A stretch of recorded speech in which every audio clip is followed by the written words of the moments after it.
Hi, I'm Mark Keeler, MTK Inspection Services, Certified Professional Inspector with InterNACHI. We're here in Longview, Texas to do a home inspection on a 1975 ranch slab-on grade home. Down here at the baseline where the brick and the slab meet, while the dirt is below the brick, it does not fall into that category of the 4-inch clearance that is typically expected. On older homes, this is really common, and it can be a challenge for homeowners to keep that and meet that modern standard of 4-inch clearances below brick. So we always make a comment that for them to try to adjust that as much as possible without impeding the drainage, because we believe that the drainage is probably a more important aspect to the long-term viability of the home. If you do have a high soil condition that can't be corrected completely, and you're concerned about termites and things like that, they can do a chemical treatment without affecting the drainage. I take a lot of pictures around the house. I like to put general pictures. If I'm looking at a porch, I'll put a picture of the porch in there and a few pictures of the siding to give the examples in the report. When you're doing inspections, sometimes you have a homeowner with you or a potential purchaser with you, and sometimes you're just going to send them a report. So the more thorough the report, the more information in it can help them keep things in perspective. So when we look at a porch, we look for stairs, steps, handrails. Now this particular porch does not have a high grade. There's not more than a 30-inch drop off, so there's no handrail that would be required. The steps are set up more like landings, and there's less than 4 steps, so there's no handrail is necessary here. We get up closer, we'd just be looking at how tight the lumber is here around the brickwork, looking for signs of movement in the house. Again, just kind of checking the quality of the wood. Is there rot issues, things that look like they've been exposed to moisture or insect damage. You know, the windows look like they've got some caulking. This is a unique window. It's a non-operable window, more of a decorative feature, but this doesn't appear to be a bedroom, so that would be okay. Again, we're just looking at the brickwork in the detail, making sure that we don't have any obvious gaps or other things. You can see all kinds of things in these things. You might find wasp nests, you might find ants, termites, or places where mice have gotten in the house. So you really do have to look. And again, as we look up here underneath the soffit, we can see that there's ample soffit vents here on the front of the house. These allow airflow into the house, and then there'll be some form of discharge. In this case, it looked like we might have some turbine vents out there. If you want to get real detailed, you can count how many of these are. There's a calculation for these particular vents. They typically, this 8x16 vent is a little bit more than a 0.5, I think it's 0.61 cubic feet or net free air. And then you can look at the square footage of the house and determine if there's ample ventilation. Now, doing those specific calculations is a little outside of most standards. So it's something you should be proficient at before you start reporting that information. So we see this home has, on both ends, it has these box type windows, which is kind of a protrusion from the house. These can be a place where different things can happen. You may find them sagging sometimes. In this case, the wood all looks really square and plumb. It doesn't look out of shape from that perspective, but you can tell a lot of this stuff is original. Again, we have some caulking issues that we'd like to do, even though it's not serious, but you know, water penetrates the wood and it causes damage behind there. And we see that there's a board back here that would be of interest to us to try to figure out what that has happened there. It looks like there was a panel underneath here. Now there's a secondary panel here. So this looks like it was another piece of trim, maybe to try to create a little bit cleaner look underneath the house. but when things like this happen, these are places for rodents and other things to occur. So you want to make a quick look in here and make sure that nothing bad is happening in that dark cavity.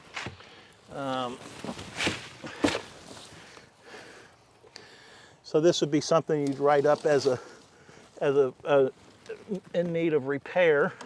There's a solid base here. It sounds kind of hollow. There, you could advise the homeowner or the buyer that there may not be insulation underneath this, but unfortunately we can't see inside of there to tell, but there's a loose board and one that's fallen down.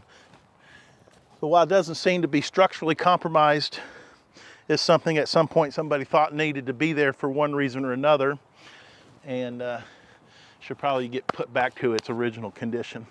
This doesn't appear that it's causing any structural problems. We don't have any related cracks in the brick. So at this point, this needs to just try to be cleaned up, maybe treat the rust, chip away any loose concrete, and resurface that spot.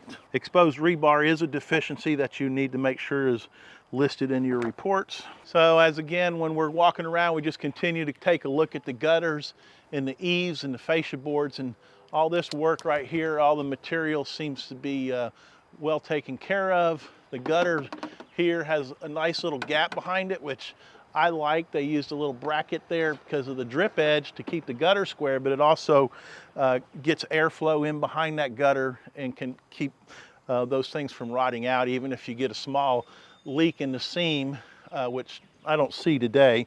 We see the homeowner has a drain attached to the downspout, and here's the discharge device is open and accessible.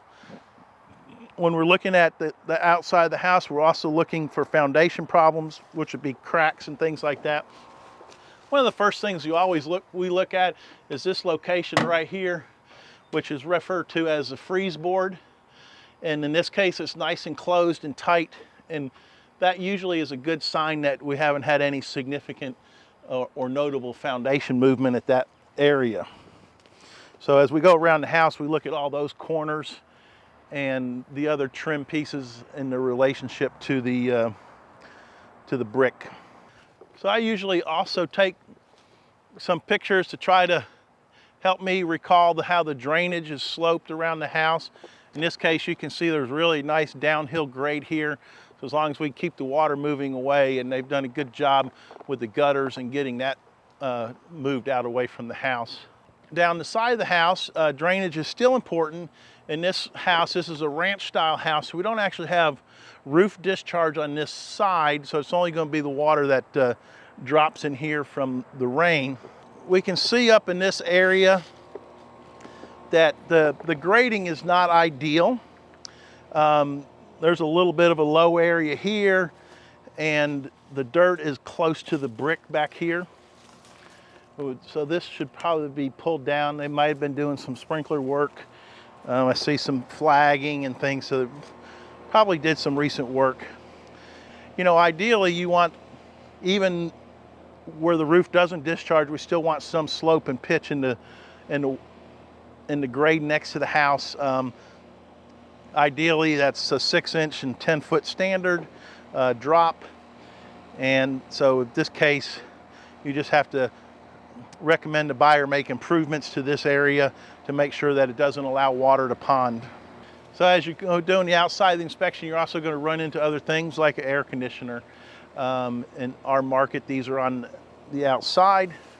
We want to know what we got here, so got the brand is listed on the top, and most of these, as you get to doing inspections, you learn where the data plates are. In this particular one, they're down here on the bottom. Take a picture of that data plate and then take a look at that. 2 things that I'm looking for here, 3 things actually: the serial number. So this tells me that it was built in this particular brand. You have to know the nomenclature, of course. In this particular brand, the first 2 digits are the year. So this was a 2018 model.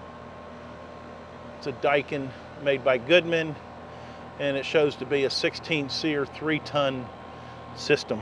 Now the other thing that I always make a note of on these are the minimum and maximum ampicity ratings. In this case, it's a 20 amp circuit, and it shows to have a maximum circuit breaker of 30 amps. And we make a note of that when we look in the circuit breaker panel to verify that those things are compatible. Now, I noticed this house had an air conditioner on the other side when I drove up, so I'm going to make a note that there's two systems. So here we have a service disconnect or equipment disconnect for it.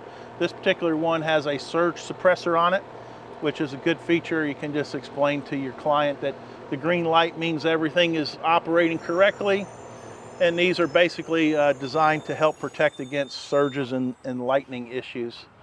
In this particular case, we can just take this cover off real quickly and take a quick look in here. Kind of make sure that all of our connections look good. Don't see any burned wires. The thing feels to be tight. We got conduit enclosing all the cables, and the conduit's connected. Since this is the power, this is most likely the thermostat wire going up the house. So we keep looking at the drainage again. This whole side of the house could use a little bit of regrading. We also see that this home has steel brick lintels over some of the windows, and it looks like we could use some new caulking and repainting of those lintels to make sure that we control rust. As we look closely, we see that a small crack has formed in the brickwork here. It's a kind of a combination of a horizontal and a diagonal crack. And sometimes you have to step back to see exactly where it goes and how far it travels.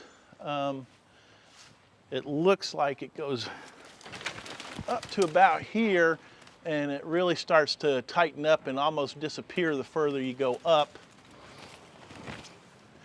So that type of crack is a pretty traditional settling crack. When you have a house that's built in the 70s or an older home like this that's 40 or 50 years old, it can be difficult to know if that's a new crack, an old crack, when it occurred. Also, we can see that in this particular property, because it drops off so much, when this house was built, there was a lot of fill dirt brought in to make a level pad here. At this point, I would consider that a minor crack, and I would keep my eyes open as I go through the bedrooms and other things for doors that don't work or windows that don't work and things that might make me change my impression of that. In our market, the three most common things that affect the slab foundation is improperly compacted fill on slopes, poor drainage, trees close to the house, and then of course droughts can also play a major role in how all those things interact. Knowing your market's important. Whether there's been recent storms and things like this, we know that Texas and a lot of the parts of the country suffered a really severe drought in 2011. And so a lot of times cracks like this are things that just show up on random Mother Nature type events versus there being underlying problem. The only other comment I would have a mental approach for on this is, where's the plumbing in the house in relationship to this particular issue? Because plumbing, you know, on older houses, these will have cast iron drains, and they can also play a role in causing problems. Right in here, you can see there's a sewer clean out. So that's going to be your primary sewer clean out from the house to the street connection. And it's just good to make a mental note of that and let the homeowner or potential homeowner know that it's there. Again, just as you're going around, you kind of double check. When you look at a house from one direction, you look at it from another direction, sometimes you see things that you might not have caught the first time. After seeing the board that fell down on the other box window, we see that you know, there's a little bit of an imperfection here. Someone probably should either caulk or put some trim around that, just to kind of make sure that the sprinkler's running, it doesn't cause any more problems there. So this seems to be the high spot in the property, in the yard. And you can see that the dirt is closest to the brick right here. As we moved that way, the dirt got further and further down on the brick grade, and the yard also slopes that way. So in this particular case, it looks like the homeowner's trying to make the water run two different directions from this point. another place where we probably need to try to clear out a little bit more dirt if possible, and advise them that there's potential for moisture and termite activity there. We see some moss and things growing here down along the baseboard. So this tells us that there's probably some water ponding that occurs in this area. I always kind of try to move things around and look for other things as we're doing this. Some cases can be doing a termite or WDI inspection at the same time, if that's in your licensing pocketbook, so to speak. Now, just because you see soil close to that brick ledge doesn't mean that water is going to get in the house, because as most people know, a brick ledge has typically got another 1.5 inch height before it reaches the interior of the home. This area would be an area that we point out as a potential concern for drainage. Now, the gutter's certainly going to help, but when you have potential really hard rains, things can happen. It does look, you can see the sidewalk is sloped, and this particular area here is a little bit lower than everything else. It appears that water will try to run this way, but it may need a more pronounced drain swale in here to help bring water to this corner more effectively. So the garage door, this is another location where we need to take a close look at a couple of things. The most common problem and things that people always find and see is, down here at the bottom of the garage door jamb, we get some wood rot. There's some soft wood here. Another thing to look at right here is, so why is that happening? And one of the things that I look at in garages all the time is this issue right here, where there's a small offset that's created between the house foundation and the driveway. So this can be an indication of foundation settling. It could indicate the driveway has moved a little bit. There are some big bushes here, but these other cracks are not offset too much. So this would be an area where there might be might find an out of square door or something else that tells us something's happened here. Sometimes it's just a small combination of things, where the slab is uplifted a little bit and the house has moved a little, but something that needs a little further investigation. When we see foundation or things that could be potential foundation, then obviously we're back to looking at all the trim work around here, and we see that the brick and the door jamb here are really close together. There's no separation there, no gaps up in this wood. Now, sometimes you find something like this and it ends up being that this happened 25 years ago and somebody's made another repair, and it may not be a concern, but it does appear that allows water to get stuck there, and so that's probably causing the wood rot to occur. If the homeowner, and there's no agreement that the house needs to be lifted or something, occasionally you can saw cut some channels in here or try to figure out another way to make this area drain off to make sure that water doesn't. They also do not have a gutter in this location, so that might help as well. A lot of people don't like putting gutters under these valley areas because they tend to be an area that overflows and causes damage. Also, when the roof is discharging onto a driveway like this, we don't really have the concern of water soaking into the foundation or the soil around the foundation, but some people want that gutter there to keep it off of their car when they go in and out. There's just a little moisture damage on the other side. Basically, this is you're going to find this rot on probably a good 50 to 60% of the houses at some point. The only thing that you can suggest to the homeowner is to make a diagonal cut in this piece of wood like this, and then repaint all that. And then that way you prevent the amount of wicking space that the 2x4 has to pick moisture up off of the ground. Another potential repair is, if the board is to replaced, make sure the back side of the board and the underside are primed and painted before you put them up, so that they're not raw wood back there that can absorb moisture. We see the driveway here has a crack. Now here we have an offset the opposite direction. So that would make us lead to believe that something has occurred here and the driveway broke. We would express some concern with this and at least encourage the homeowner or buyer to seal these cracks to prevent more water from getting underneath them, if not a flat out repair. So as we go on, we still see they got soffit vents again here. When I was standing back away from the house, you can see that there's a little bit of a bow in the opening over the garage door. In other words, it's lower in the center than at the two sides. It's almost more visible from here. Sometimes you can see things, like I said, you look at them from different places and locations, and you know, looking at this, I don't see a big depression in the roof up here that correlates with that, but we do see this in a lot of older homes in our market where this large span, this looks to be an 18-foot door.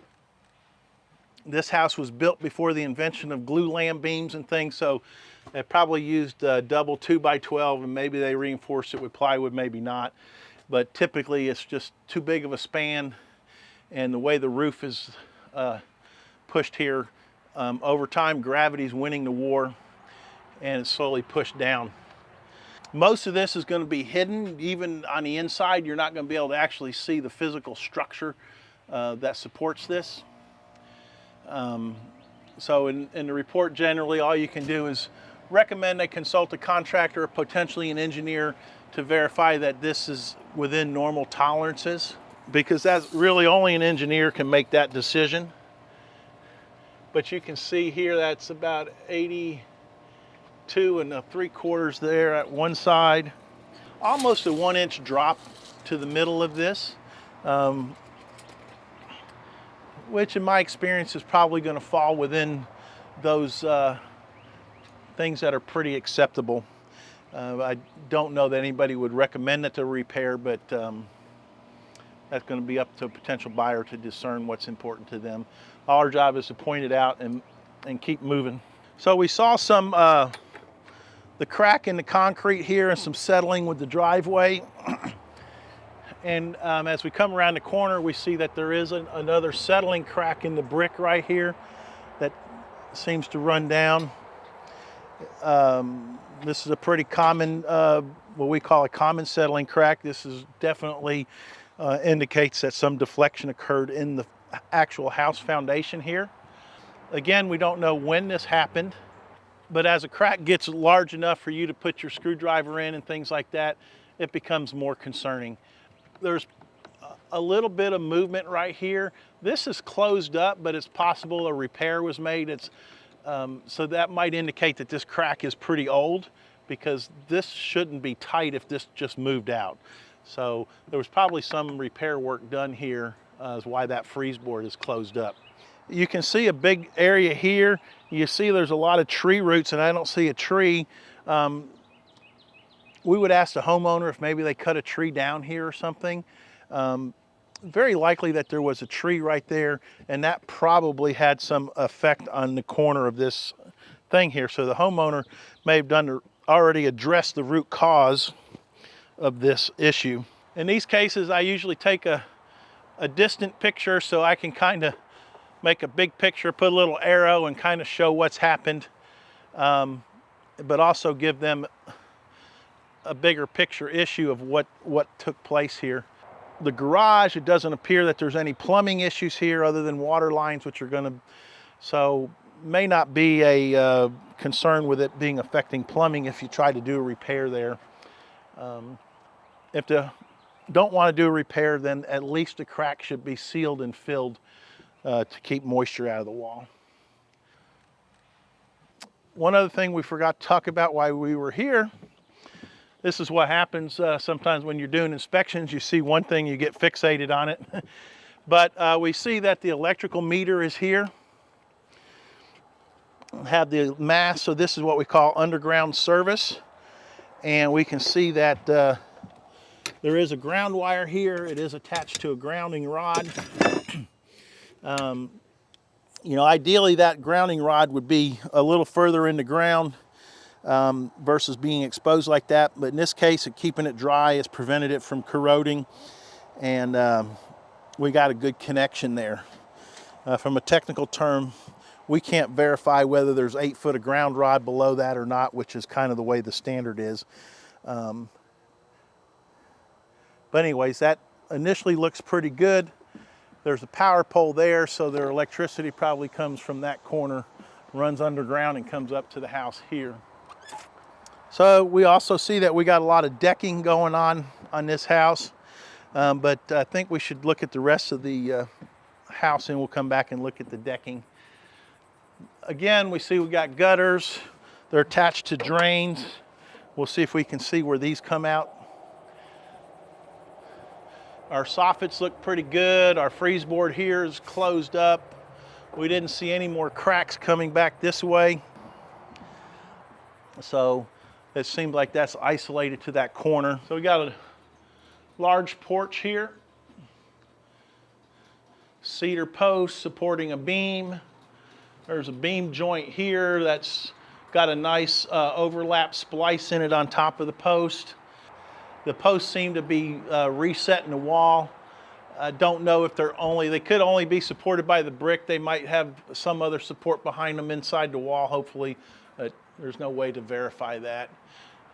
Sometimes all you can do is go, this has been here for 50 years, and at the current time it doesn't seem to be causing a problem. So it looks like that's pretty good.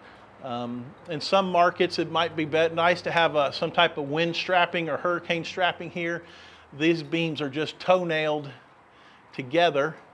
Trying to find something that would meet the homeowner's decorative needs can be a little challenging, but maybe a black strap that came straight down here and bolted into all 3 pieces would be something good to make sure we didn't have a wind problem if that were to occur. We're not in a straight hurricane zone like the coast, but we are in the southern end of Tornado Alley, so it can certainly happen. Again, we see that there's brick lintels over all of the door and window openings supporting the brick, so that looks good. You don't really see any cracks in any of that type of stuff.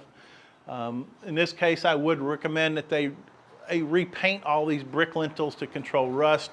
These in this particular area are undercover, so they're not subject to a lot of moisture, but just the humidity. But certainly make it look better. Now these windows here will be of some interest. This is a large single piece of glass. Some people refer to it as a plate window. So what we would be looking for here is there some type of engraving in the corners to indicate whether or not this is tempered glass. And I do not see any, so these would be recommended to be replaced with a tempered glass. The general rule is that for tempered glass, you got to have a window that's got more than 9 square feet of space, is within 18 inches of a walkway.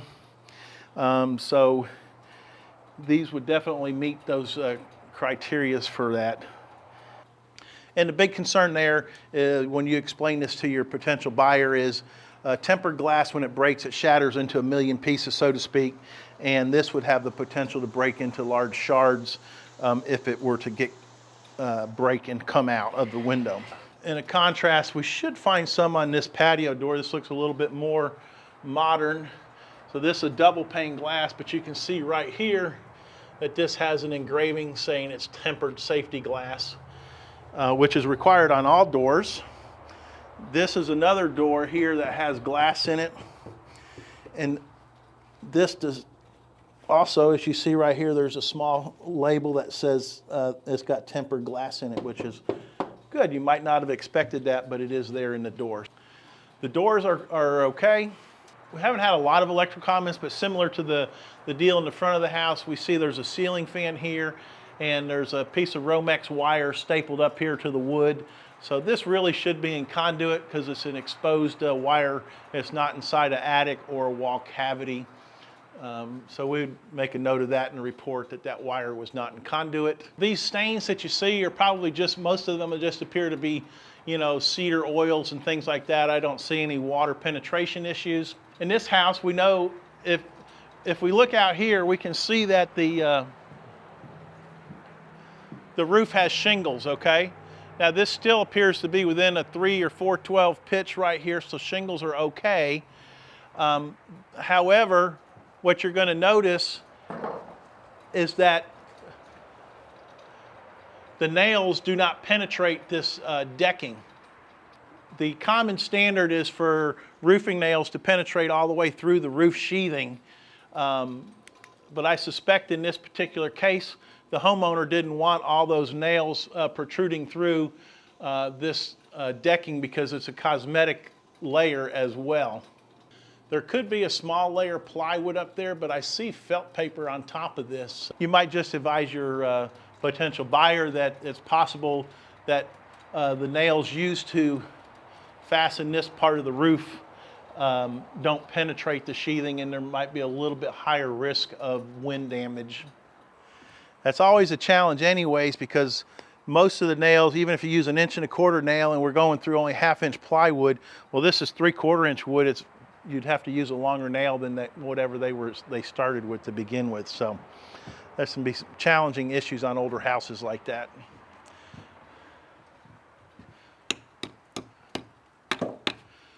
Mud daubers are real common here, but we just kind of make sure that there's nothing else funny going on there.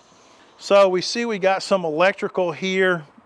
Looks like the sprinkler's plugged in. This is okay. The conduit, well, now we see that the conduit has gotten damaged, and we've got some exposed wiring here. There seems to be some corrosion occurring from something. It's hard to say what. But anyways, that needs to be repaired because we can't have that stranded wire compromised like that. There's a junction box here. It's closed up pretty good. Got a waterproof tight cover on it. And we see we have Romex wire here. Now this versus the wire we saw in the front is a gray wire that is typically labeled for direct burial. And we see in the back that there's another post light, but we can make the assumption that that goes to that post light. This has a photo cell on it, so it probably doesn't have a switch. Sometimes we can get lucky, and most of the time you need a piece of tape to put over this to get that to work. But the other thing we can do is, if you can't get that photo cell to turn on quickly, you can at least check for the presence of power. But you may not get any without the photo cell. So we are picking up some power in there. We just need that switch to turn on. Okay, so down here on the bottom of the deck, we can see that the gutter drains that we saw at the front all come out here and extend past the deck, which is probably a good thing. So they're not letting that water dump up next to the foundation. They're bringing it down here to lower ground. I did want to finish going around the corner of the house before I looked at the deck though. I do that for two reasons. I really try to keep my pictures together, interior, exterior, appliances, that type of stuff. And then if I've got decking and things, I like to keep all those pictures grouped together. So try to finish one task before you move too far to the next one.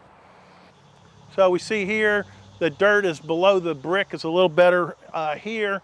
It does look like the homeowner struggled with some erosion issues at one time. They've made some unusual modifications here that you probably wouldn't see in a lot of cases. Again, the roof discharge is off to the sides. It's not here. As we look up, we don't really see any cracking in the bricks. The freeze board corners appear to be tight, so there doesn't appear to be any structural concerns here with the foundation, which you might see in this location sometimes. This area, the homeowner does not have gutters put up. It's another area where the grading is not ideal. It looks like they've probably done something to try to put and collect the water and move it away from the house. But we would probably recommend that a homeowner or a buyer put gutters up here. Again, the ground is not sloping away from the house like would be an ideal standard. When we're in the house, we'll look and see if there's any water penetration issues and kind of move from there to before we make a final recommendation. We do see they have some drainage up here. So this roof valley comes down here. You'll see people do things like this. They put blocks and things to try to help break up so you don't get a a spot where the water carves a hole in the ground. But this is an area that doesn't seem to get much sunlight. There's a little bit of greening in the brick, so there's some mildew and moss that's growing here, and we can see that here. So gutters would probably be a really good idea for this corner of the house, mostly to facilitate helping the drainage, but also because the area doesn't get sun to dry out properly. You can also see this is a unique issue that's happened on this brick, where you see the brick that's smooth like this, and then the face of the brick has popped off.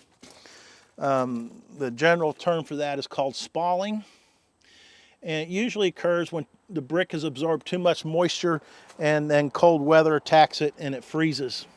The brick either needs to be replaced or try to figure out some way to waterproof it to prevent it from being able to absorb more moisture, because once the fired face of the brick is gone, it will just act more like a sponge. One other thing we hadn't talked about when we're walking around the house, things that I always look for, is just this space right here between the brick, the windows. We see the caulking is cracked a little bit here. There's a little itty bitty separation up here. So I believe we saw a crack on this corner previously, and these could be related, that this corner here of the house may have moved just a little bit. Again, this is pretty minor. At this point, it would probably be just remove the old caulk and seal up the area to make sure we don't have any water penetration issues, and probably monitor this for additional things. Again, another reason probably to have gutters up here is make sure the moisture and water moves away from this area very rapidly.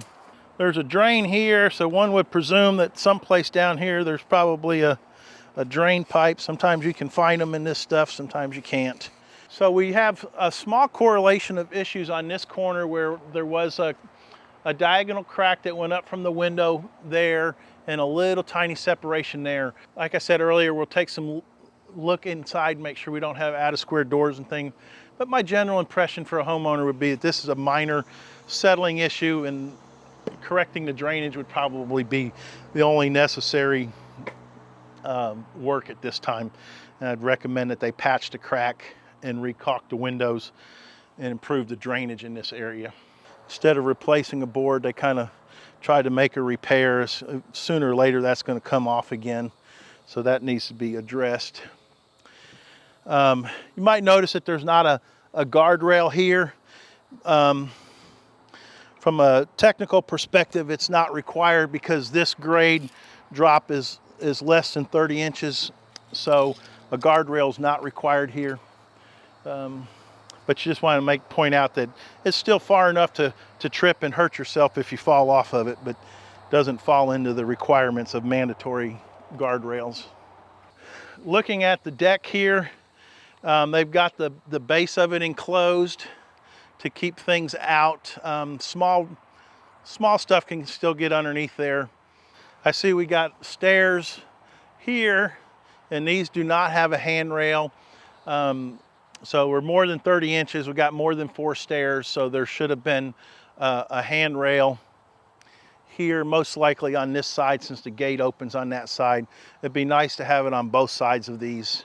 You can see that this deck has an offset in it between the flooring and this board here. So this is not smooth, and this gap is wider than all the other spaces that we see. Looking in here, you can see that ledger board looks like it's pulled away from this joist, maybe a half an inch, quarter of an inch, and it looks like the joist has dropped. But as you look at that, you can see that this is the more pronounced space in here. This gap here is smaller. It's only the width of a screwdriver, and in here it's almost 2 widths. Doesn't look like there's an actual direct access opening other than having to remove a bunch of screws on lattice. So in this case, we're just going to have to peer underneath here and take a look and see what we've got. We see that we've got 2x6 joists, 2x6 beams supported by wood posts, and set on different types of blocks and piers. So we see some deck blocks, we see some different types of concrete bases. So there's some opportunity for improvement here. You can see this particular pier right here. This just looks like a homeowner repair. It does not have the appearance of professional work.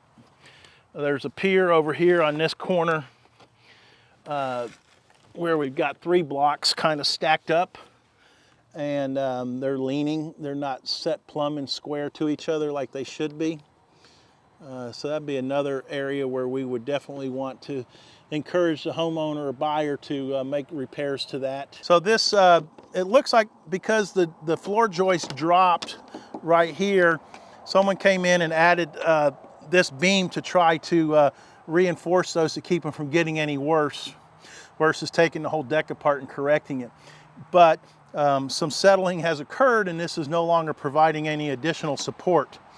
So this is needs to be repaired. There's potential for the deck to drop more and possibly cause significant damage.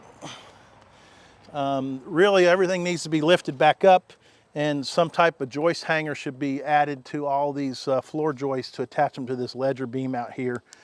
Now, the upper half of the deck is basically looks like it's built on grade, and you really can't see what's going on underneath there. But when you walk on those areas, they feel solid, and basically just have to tell the homeowner kind of keep an eye out for rotten boards and things like that. It's good that they've got gutters and drainage, and we're not pushing a ton of water underneath here.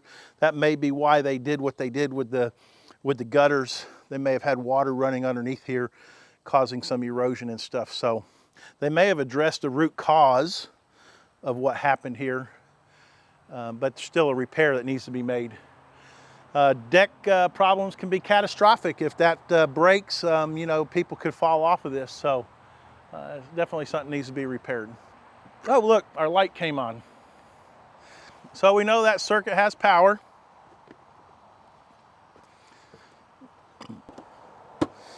One of the little things you learn over time.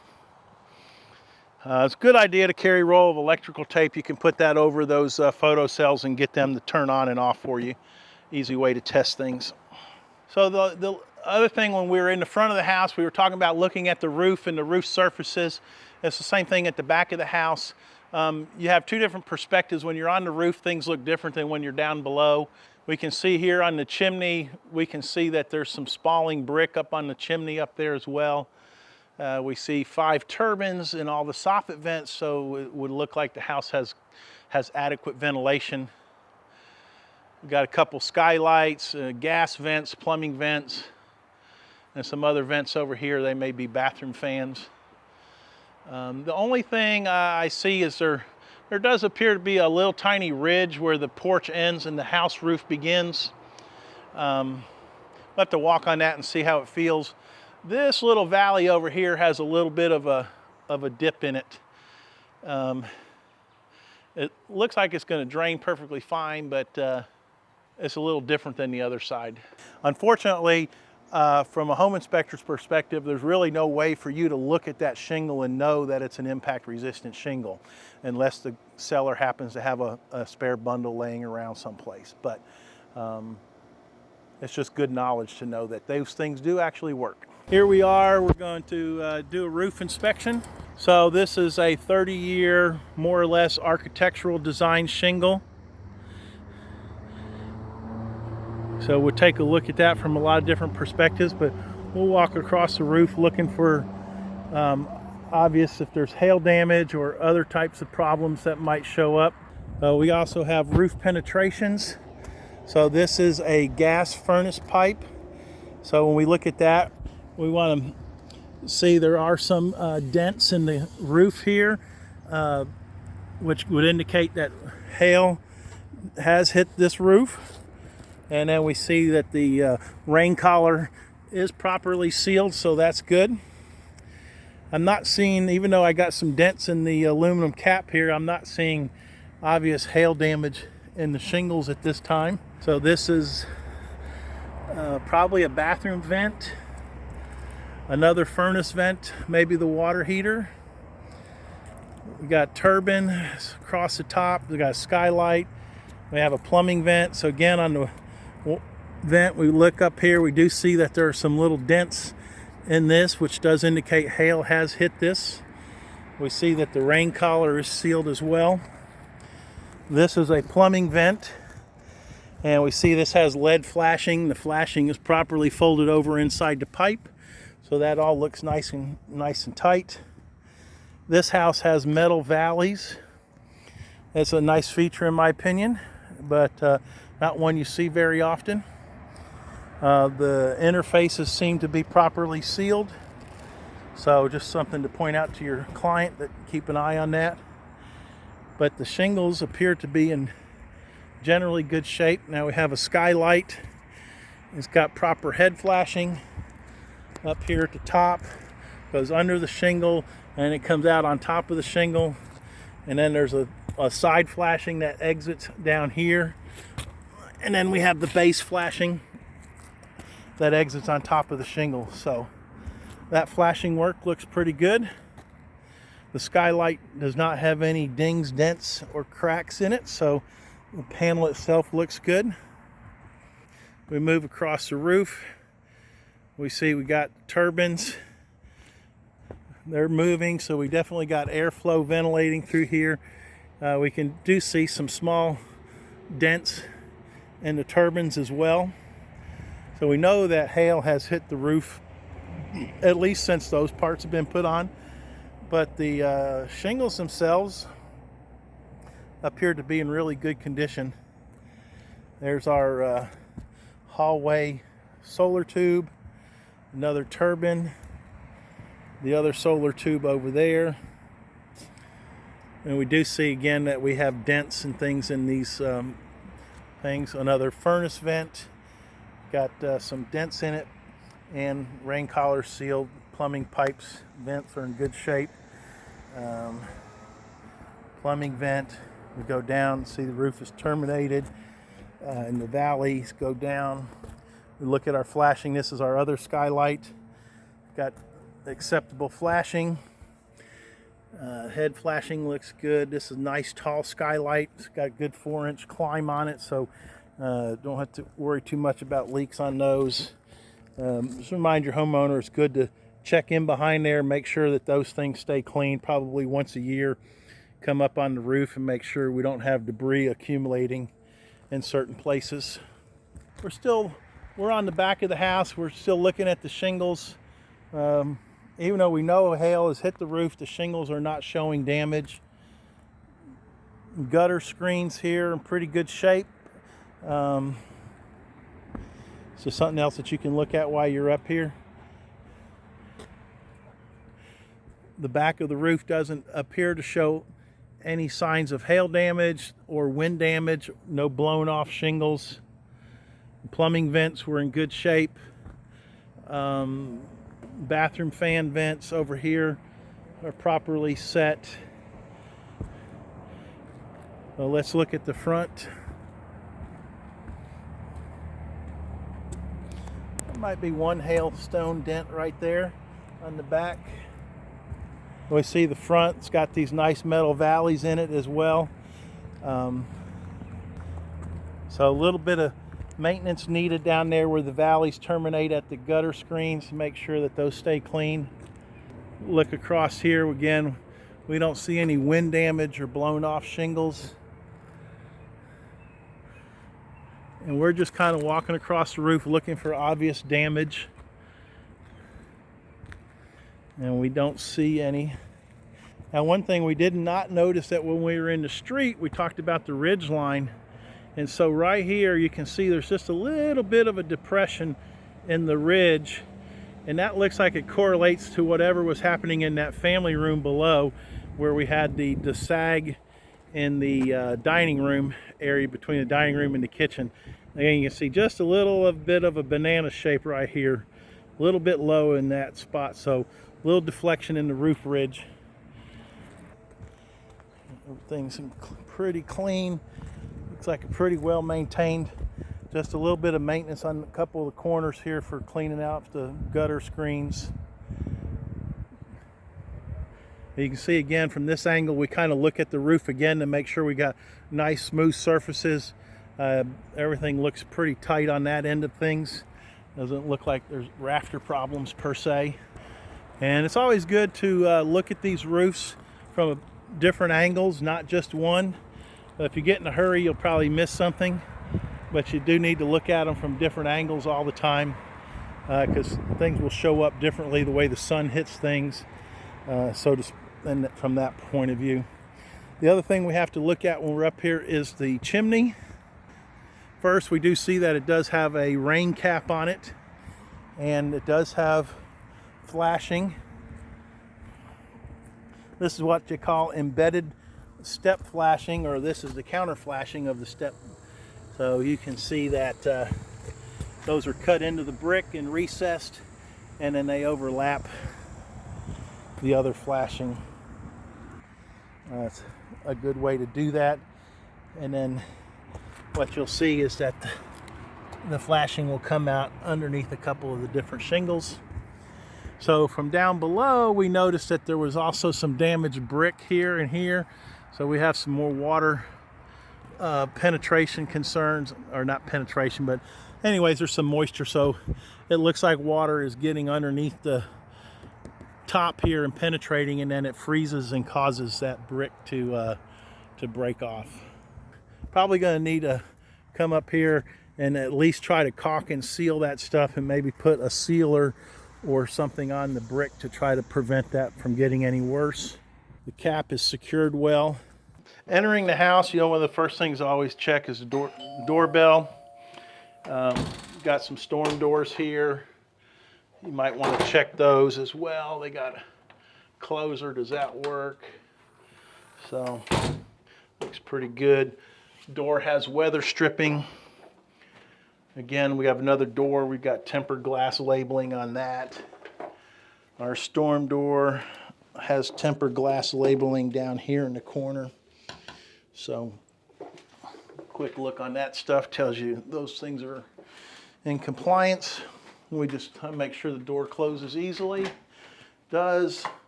Latch works. So that looks pretty good. Something that, you might just point out to someone is that, this door looks like it was a replacement, and the threshold is a little bit different size than what was probably there originally. So the tile work in the grout doesn't quite line up. It's more of a cosmetic problem, but you might just point it out to your potential buyer so they're not surprised. So again, doors, we're looking for the reveal. Is this pretty consistent around the door? That kind of indicates that the frame is square. And then as you open and close it, does the door latch? And it does. We see that there's some moisture staining on this door. Oh, you'd be like, okay, the water's getting in the house. Well, no, we got a deep porch here, but we see that this looks like an air conditioning closet. And we can see some more moisture stains here. So most likely they had a drain issue with the air conditioner, which we can take a closer look at in a little bit. We got a closet here that has a electrical panel in it. So you find this quite often in older houses. You're going to find a electrical panel in either bedroom closet or clothes closet of some sort, which does not meet modern standards. We don't have adequate access to the panel, coat hangers and other things as far as accessibility. These are some of the things you run into. You can ask the homeowner to help you get to a point where you can actually work on that. Sometimes you're in a house by yourself. You kind of have to make a decision as to how much effort you're going to put in and how safely you think you can work on something like that. In this case, I feel pretty comfortable with moving a few things that I can take a look at that panel. But we would definitely point out that there's improper clearances in the location. So we noticed that the main power came in the garage. So most likely this is a sub panel. We see that there's appears to be labeling on here. There's no open spaces in the thing. There's actually an old-fashioned lockout for the air conditioner breaker here. It says air conditioner, so that this could be turned off, and you put a padlock here. This was, if you actually have this device installed, The disconnect outside is not mandatory because you can still lock out the power to that device, but having both is even better because now you can service the disconnect and make sure that it's safe. But anyway, we don't have any missing knockouts here. So we'll take a look inside here and see what's going on. One other note that when we were talking about the air conditioner earlier, we took a picture of the data label on the air conditioner and we noted that it was a 30 amp maximum breaker. And we see here this air conditioner has a 40 amp breaker installed on it. So we would make a note in the report that the overcurrent protection breaker exceeds the rating on the unit's label. Electrical panel, there's always a lot of stuff going on inside of these things. We can see we've got transformers in here, which is not ideal to have that inside the box with the 110. Those should probably be relocated to an attic or maybe into the closet on the other side where the air conditioner is. So what we're looking for here, we see that there's some new wires added. They actually are running through a conduit clamp or through a stress relief strain clamp, which is good. Ideally, you'd like to have those spaced out. I've been to a lot of training over the years. One of the things that gets talked about is what they call deregulation of the power in this. But when you get really closely into that code, it tells you that this condition, where those wires are tightly connected like that, has to exceed 18 to 24 inches before you have to start deregulating capacity on a wire. In most of the cases, when you get up there in the attic, you're going to find that those wires are spaced out across there because they drilled them through 5 or 6 different holes. So that doesn't always come into play, although it's better if you can do it this way. In an older house, you're going to find this a lot of the times in our market. In this case, this is a sub panel. We have 2 hots coming in here, and we have a neutral wire here. In this particular case, in this older house, you can see the neutral wire is an uninsulated ground, okay? So this sub-panel wiring should really be updated to what we call a 4-wire system where you have a dedicated neutral wire and a dedicated insulated ground. This is really a ground and not a neutral, but in a sub-panel, the neutral wires and the grounds need to be isolated. So this panel should be updated. We find this in most older houses in our market. It's a situation where it creates a lot of tension because it turns into something that can be quite expensive from a homeowner's perspective. And the current homeowner says, well, everything works. But the real concern with it is twofold. Is one, the wire that can carry current back to the main panel is not insulated. And second, when the neutrals and the grounds are bonded together, if you're working on a circuit, you can get backflow through those wires. So in other words, even if you turn a breaker off for a particular circuit, there can still be a charge coming back through the ground wire if certain conditions apply. So I would advise a homeowner working on this panel or anything related to this panel, instead of turning a breaker off here, I would encourage them to turn the main breaker off to either the house or at least to this sub panel so that we would eliminate that worker safety concern in lieu of getting it updated right away. But ideally, this would have a new service wire run over here. So instead of having 1, 2, 3 wires coming in as a main, it would have a 4th wire that would be another either white or insulated wire that would be the neutral, and then the ground would be added, and all the ground buses would be connected directly to the panel, and the neutral wires would be up here isolated from the panel housing. In other words, they're not bonded to anything. So. Let me just take a look at the breakers here real quick. We got 15s.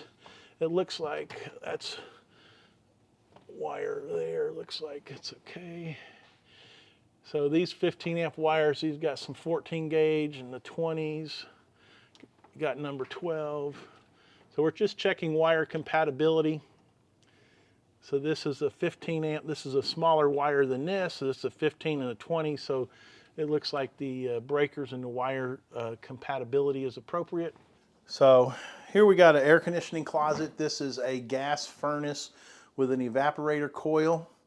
So we have a gas furnace, evaporator coil, and then outside we had the condensing unit. So this is what we call three-piece split system. There's also a large filter here on the bottom of the air conditioner. As you can see, people use their closets for storage. So it's kind of like make sure the filter is clean. It's lightly soiled, it's got a little grain to it. These are typically about a 6-month filter. You can see there's another one here in the closet, so be appropriate to change that in the near future. Sometimes at this point you can try to look underneath here and see if there's anything going on. We see there's a sewer drain here. It does have a trap. You can see the refrigerant lines go into the slab, which is fine. Well, they've tried to do some sealing here in the air conditioner closet. Not the best work. It's hard to say what people were trying to do. We like to see those returns closed off. But anyways, you can see this house has old cast iron drains right here. So it's hard to know in this particular case what the root cause of this moisture damage was. Was it the house drain that clogged up, or was it the air conditioner drain that clogged up?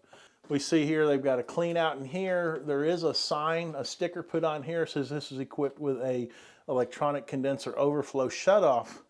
So that means you see these wires right here. These go inside. That means there's a little float switch inside here on the coil pan that's supposed to turn the air conditioner off if the primary drain gets clogged up. So that would give us the assumption that probably the house drain was the culprit here. And you can see the homeowner has some drain cleaner in here as well. Usually a pretty good clue that they have occasionally experienced some type of drain issue there. So we make note that there's evidence of a previous drain leak here, and put it in your report and pass that information on to your buyer. It's a nice hot day. The air conditioner is running. The drains appear to be working today. We've heard this air conditioner was running when we were outside today. We'll test it some more here. But it gives us the impression that the drain is not a problem today. Okay, so inside of an air conditioner closet, what else are we looking for here? On the air conditioning side of things, this is the evaporator coil. This is your refrigerant line, temperature valves. This goes all the way to the outside. This is properly insulated. This is your low pressure line. It doesn't require insulation. I'm sorry, this is your high pressure line. It doesn't require. The low pressure line is the one that sweats. We look at the unit here. It looks like they've got good sealant around the edges to stop air leakage. The plenum is insulated up there. Air conditioner drain is insulated. This is a type of clean out where you can open this up and push air through the drain line with that. You can turn it one way and make the air go that way, turn it the other way, blow out the line. They do have a trap in the air conditioner drain line as well. So we also make note of the age and the sizing. This also shows to be a 2018 3 tons, so this is the same age as the other equipment that we had outside. It does have an internal float switch, so from an installation perspective, they've done pretty much everything that they can with that evaporator coil to address concerns. Our drain goes over here. It's got there's traps, so it's not connected to a sewer vent, so all that is good stuff. We'll take a look inside the furnace now. This is a gas furnace, so it has a 110 power supply, which is just a plug-in with an electric cord. The electric cord has stress relief clamp on it. The gas supply comes in here. The shutoff valve is back here. It's accessible. We have what we call a sediment trap or a drip leg in here, so this changes the flow of the gas as it moves to the furnace, so this will accumulate any debris that might be in there. And then we have an iron pipe running through the housing. A lot of times you'll see what we call this flex line running through the housing, which is a inappropriate installation. In this case, this is a good job. The flex line, if you see that flex line running through there, the reason we don't want that is because if the fan or something starts to vibrate, that thing could rub up against that and cause damage to that soft metal. So it's a nice clean furnace. Again, we have a data label, 2017. So it looks like all this equipment and work was probably done at the same time. It's all kind of what we call matched equipment. Same brand. So since I've got the furnace open right here, I'm going to come over to the thermostat and I'm going to go ahead and test the furnace real quick. So we move it to the heat mode and we have to increase the temperature past the inside set temperature. So now we can hear this motor is running. This is an induction or draft motor, and basically it starts to pull air through the burner cavity and try to induce a proper draft. And once that operates for a few minutes, it will cycle the valve to open up.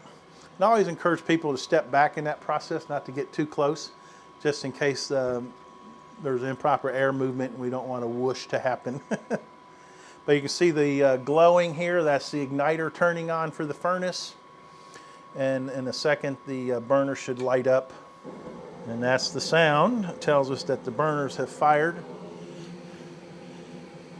So on a hot day like today, this is all I'm going to do. I'm going to test it. I've got if you look in there, there's a really nice clean blue flame. We would also take a look back in there and look for, there's no signs of rust inside there. This is a really closed burner compartment, so it's very difficult to get back in there and get a close look at things like you can on some older units. And then this should run for just another second or two, and we should hear the fan cycle on. And we just want to make sure the complete operation works. The system just waits till there's a proper draft before it will open up and finish its work. The other thing that we look for in this particular case, as the fan tries to cycle on, because this is a gas appliance inside a house, you can see that there's nice weather stripping here. There's a door stop on all four sides of the door opening. This is to try to control movement of air from the closet with the furnace in the living space. So this is a pretty good setup where when the door closes, you create a good seal so that the return here cannot pull air out of the closet. The other thing that I look for in this particular case, as well as the weather stripping and the door stops, is making sure that the deck and all the edges and penetrations are sealed off so that you can't pull air around it. You can see they've caulked around this, they've caulked the corners of that, and that makes the simple terminology that I try to tell people is when you have a gas furnace inside a living space like this, is to think of this closet as part of the attic space. And if you do that and understand that you can basically isolate all the air movement from the living area. That's a simple way of thinking about it. The last thing that you have to make sure of for this gas furnace is, do we have proper combustion air? In this particular home, they have a large opening up here in the ceiling.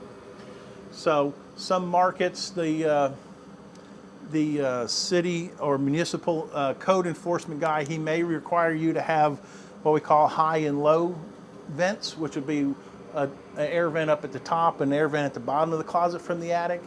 But in our market, they do allow this rule where if the opening in the ceiling is large enough, which I think is has to have 1 square inch or 6 square inches for every 4,000 BTUs. So there's a calculation you can figure out. If there's an 80,000 BTU furnace, then you might need a 6x6 area minimum. But this is a much larger space, so this will allow airflow into this cavity to make sure that the gas furnace can get the oxygen that it needs to properly burn and draft. See, the homeowner has a carbon monoxide detector in here, which is okay. We'd probably rather see it out here in the hallway. All gas furnaces are going to have an exhaust pipe like this. In this particular case, we can see this is a double wall pipe. It's a gas vent. So it's set down here firmly in here. It runs up through the attic. We'll look at those connections when we're in the attic. But this looks like it's a fairly new pipe, and it looks like it has proper clearances to anything up there, at least at the lower levels here. So that looks good. The closet door makes a nice seal. So as we move through the thing here, we were talking about the carbon monoxide detector in there. We see the homeowner has a smoke alarm here. It's just hanging there, which is fine, but I don't see a carbon monoxide detector in this area. That one is technically in a closet, so it's not really going to function properly for the requirement of having one outside the sleeping areas. In our market, the TREC standards require us to report a deficiency of lack of a carbon monoxide detector if the house has gas appliances or an attached garage. And then in a bedroom, we would have a smoke alarm here. So we would test these, make sure that they work. You might note that in this particular case, these do not appear to be interconnected smoke alarms. In an older home, that's going to be probably the common denominator. You can make an encouragement or recommendation that they use interconnected smoke alarms. And basically the difference there is that this smoke alarm goes off, it's not going to trigger any of the other ones. So if you have a really closed off house or something, someone may not hear that. So back in the bedroom, we're going to check doors. Are they latching properly? Do they open and close easily? So we got a pretty clean reveal here and here. The door's not rubbing or at a square there. Just a word to the wise, you should always kind of help those blinds on their way up. If you pull too hard and somebody doesn't have them connected right, the whole thing comes down and then you really feel bad. A couple things that we would be looking at. There's no evidence of condensation. Do we have a bad seal? Something like that. We can look for water stains. I don't see any of those around here. We've got window again. We want to make sure that the window is accessible for emergency egress. So that window operates. It should lock easily. These windows, this window does. No cracked glass. Now these window panes do not meet any of the requirements for tempered glass because of their size. So we don't have to worry about that on these windows. Opens and closes easily. You can see this window is different than window's been updated. So some updates have been done in this house, but not consistently. You may need to document different things.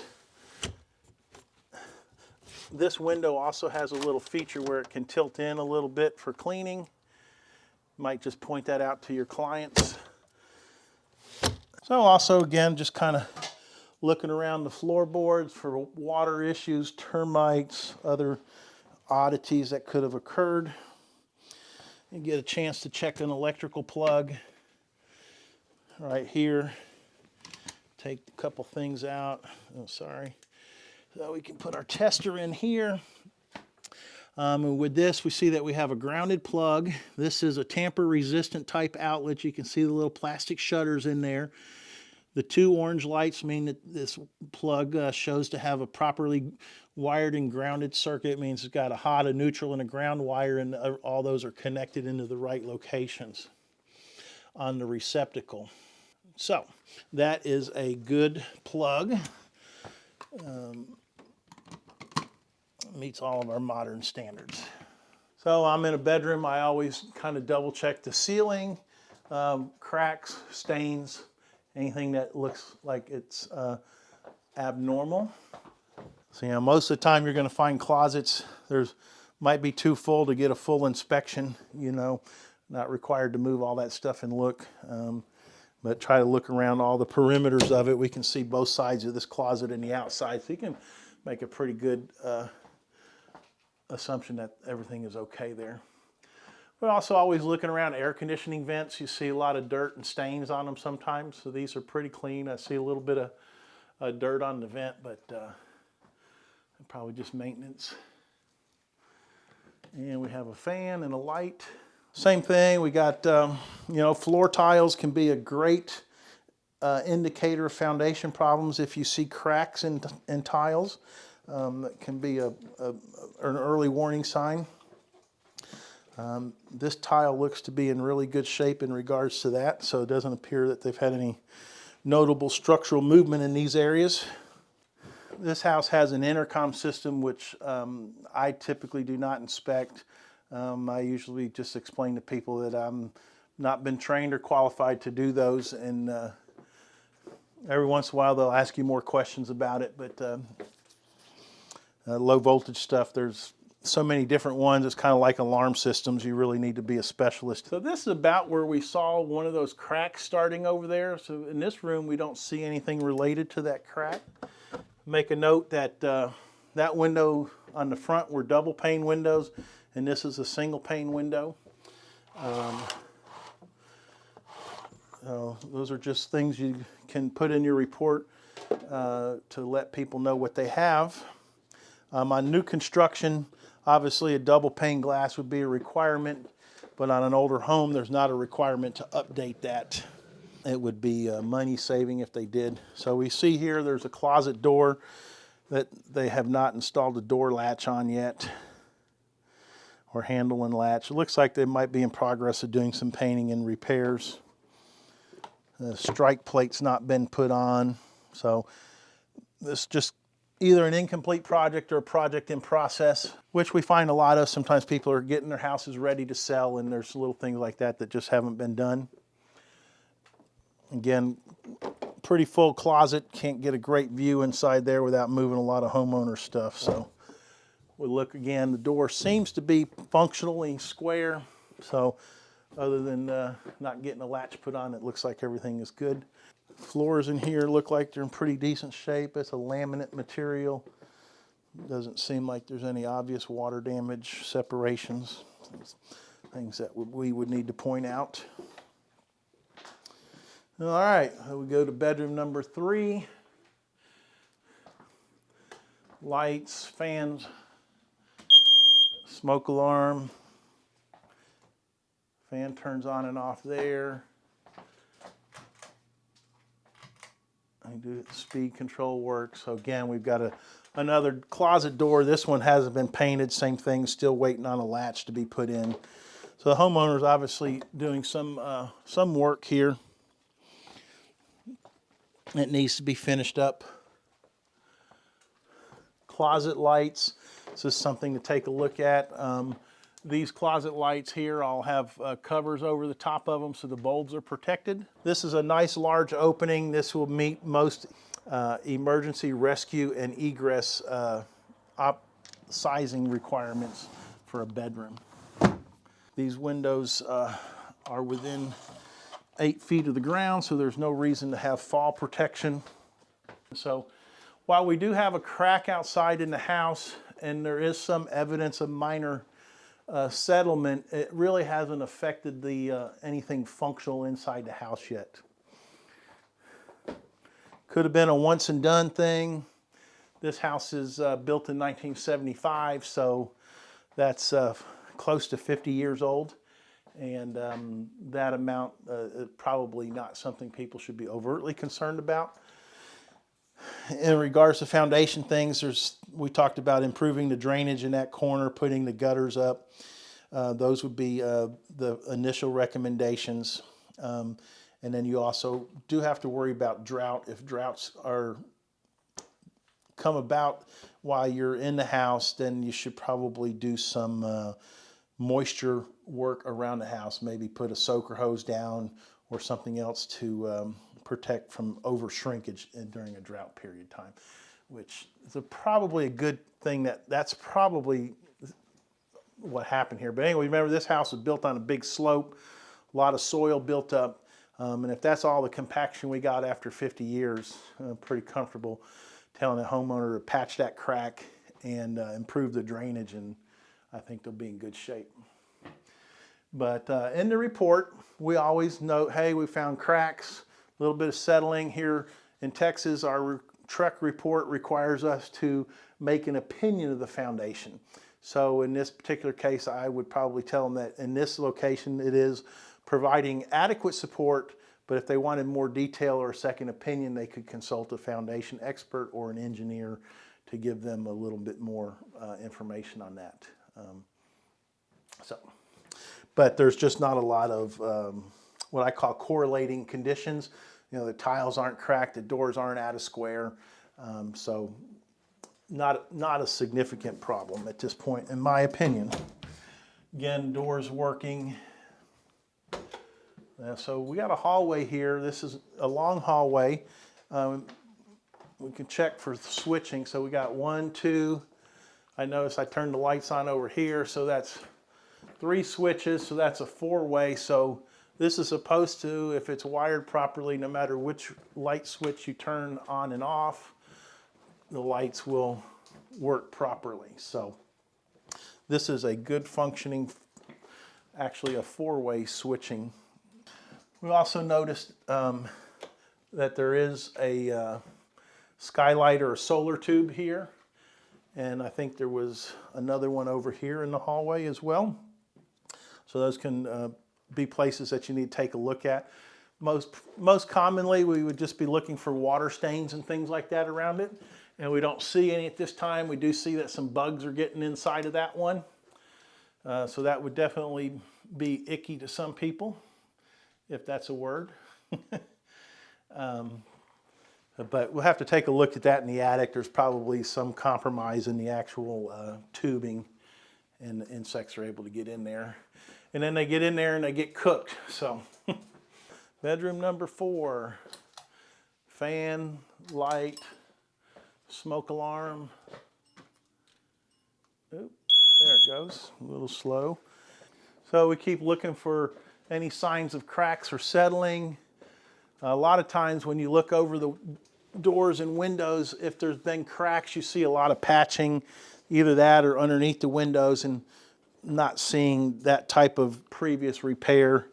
You can see there's a little bit of nails pressure right here. You see those 2 things? Those are sheetrock nails that you know, we call them nail pops or something else. Little stress in this area that we talked about before, but fairly minor overall. Again, I go in the closet, kind of looking for obviously water stains, anything else that we might see. There's no baseboard in this carpet or in this closet. Maybe when they put the safe in, they took the baseboards out. So people do odd things like that. Those are more cosmetic problems, but just share information. I don't see any cracks or patches or patched work in here. Door does open and close and latch. This is kind of an odd deal where the light switch is over here and the door opens that way. When you look closely, you can see that someone reversed these doors at one time. You can see where the latch was over on this side of the doorway, and they filled in the hinge spots here, so they reversed the door. Hard to know why somebody did that, but it's a personal preference. But I personally would have preferred the door to be the other way around. But it does make for a little bit difficult time to remember to reach around the door to get to the light switch. So this closet's really full. Can't really see it on the floor, but we don't see any water stains. I don't see any stress cracks in the sheetrock. I don't see any signs of water, moisture penetration. That's good. Make sure the door closes properly. The doors, yeah, it may just have a loose hinge or something. Yeah. So you can get in older houses, you know, you get a little play in the hinge like that, and that can affect the ability of a door to latch simple. But a lot of times it's just a loose, or what we call a worn hinge. They get just a little play in them, so those can be replaced easily. Make the door hang just a little bit tighter. This bedroom also has a door to the outside, so we'll double check that. You look up. I think we had the other door. We found some tempered glass markings. Hopefully we find some in here. So there's some partials of the glass where they cut through it. You can see the markings in there. So we know that this glass, even though not every piece, but most of them have, quite a few of them have a little piece of it. So they did a good job. So we know that that glass meets those standards. We got our locks. The door opens up. Make sure it closes easily. The latches. We got a storm door. Got a wind chain. So storm doors have a couple different things. This is you know, a catch chain so that if the wind catches it, it can't rip the door open too far. And then you have a hydraulic closer.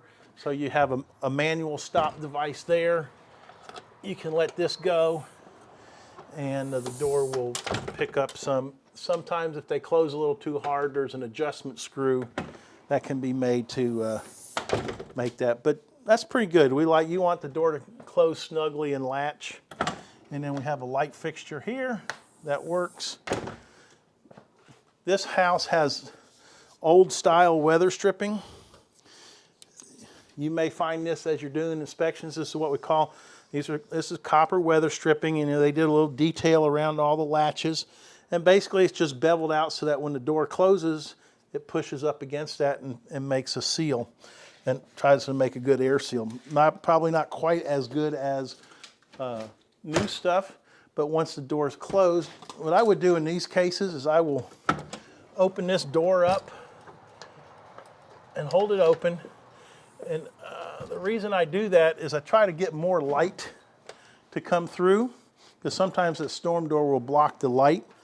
And then I'll close the door again and I'll double check and make sure that I'm not seeing light coming in around the perimeter of the door frame here. So this weather stripping is making a good seal, at least to prevent light from coming through.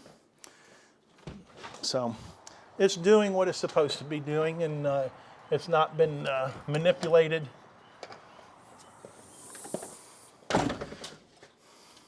Probably been there for 50 years. So locks work.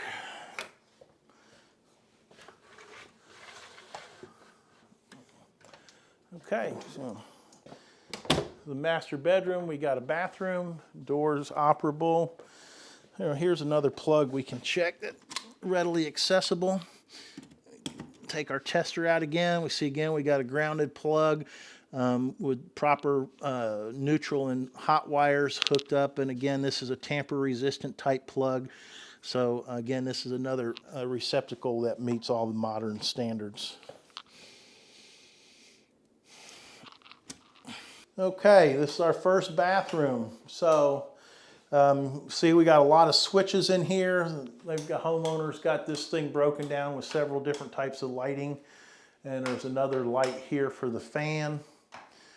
We see we have an exhaust fan. So that appears to be the suction side. And then this one also has a heater in it.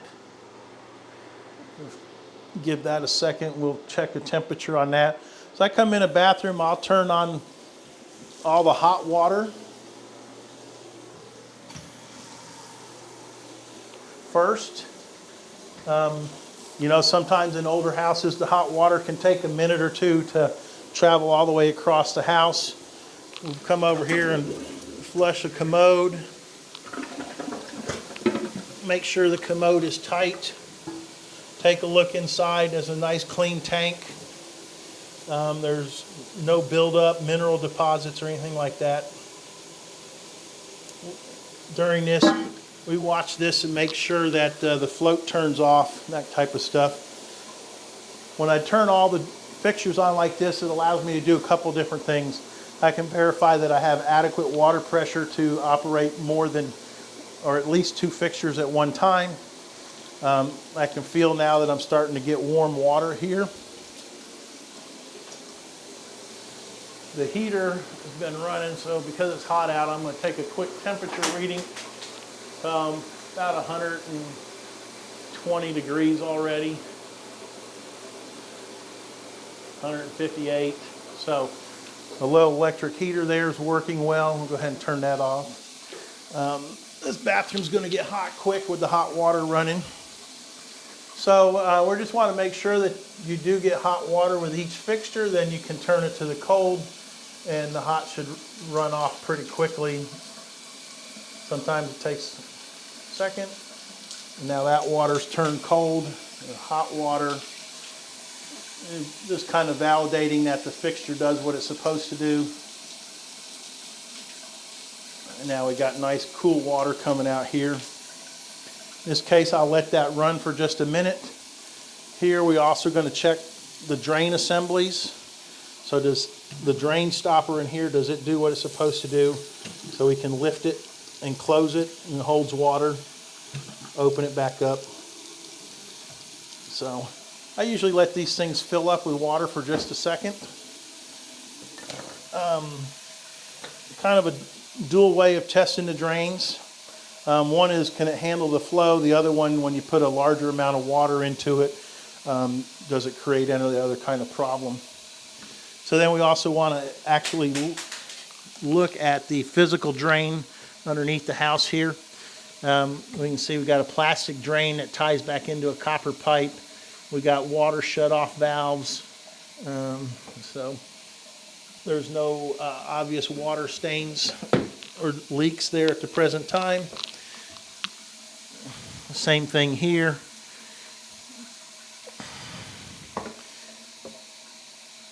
Looks like that's been updated. So now the sink is full. I'll pop open the drains here, and with a good functioning drain, they should suck the water out pretty quickly. This one is already finished draining. This one's a little bit slower. Probably the ladies' side. No, just kidding. It does drain. It is a little bit slower than the other one. Shower drain seems to work well.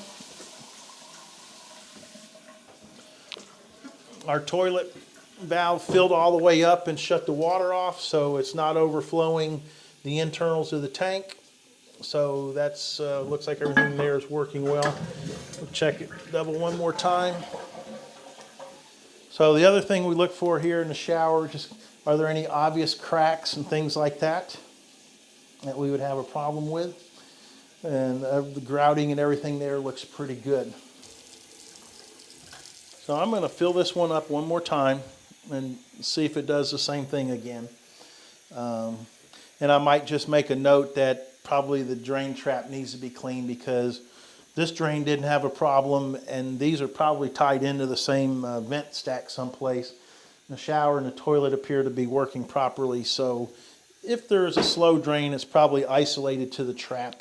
In case you can't really see it, but you know, that P-trap down there is just it's designed to hold water, so it keeps water to this level, and the purpose of that is to prevent sewer gases from escaping back up into the house. But because of that, it is a location where things like hair and other debris can get easily stuck in there and cause a restriction in the drain piping or in the flow. So we open that back up. It's going down pretty quickly. Not quite as fast as the other one, but you know, sometimes these things don't open up all the way either. So, but that's pretty good.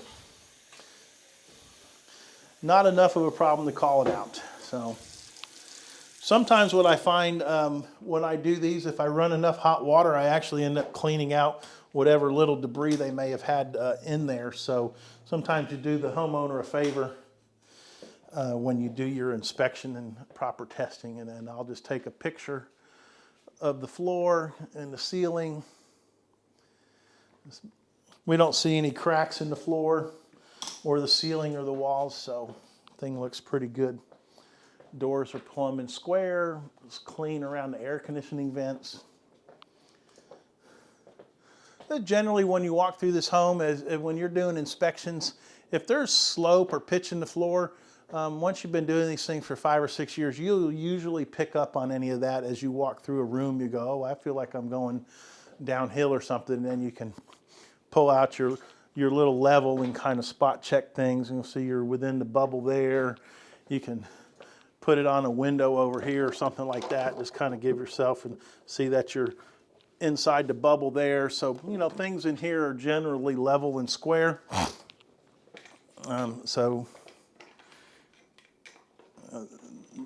Those are not really necessarily reporting things, but they're more things to help you form a valid opinion. Again, as we're just going back through the house, you're looking at everything from a different direction. You might not have seen something, you just kind of double check. When you're in the zone, you look at everything from a different point of view. So this house has lots of things. It's got all this crown molding everywhere. So, you know, really, if there was big problems with foundation, it would probably show up in this crown molding as well. And we don't see any of that type of stuff. So we got a second bathroom here. Same type of thing. We'll check lights. This one has an exhaust fan as well, but this is only an exhaust fan, not a heater. So when we were on the back porch, we saw a couple of little black roof vents out here. And now we know that there's 2 bathrooms on this side of the house. So when we're up in the attic, we'll make sure that these are ducted to those vents, but most likely these are going out through the roof up there. So in the bathroom, again, we're just going to check everything for function, doors. We'll turn on water.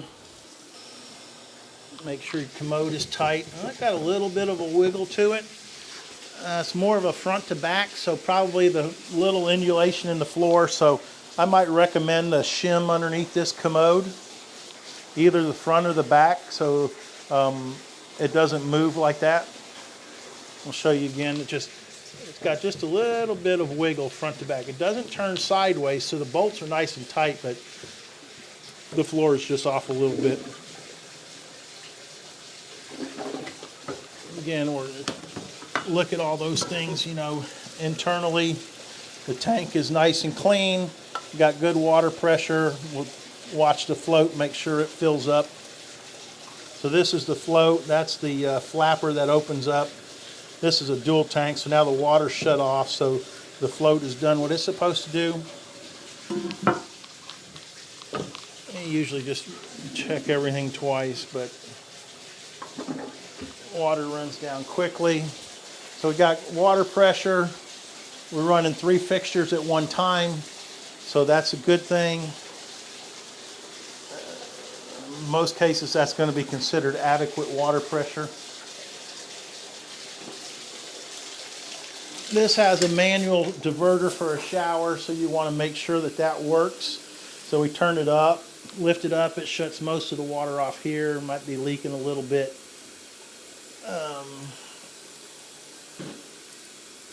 And then when you turn that off, this should drop back down.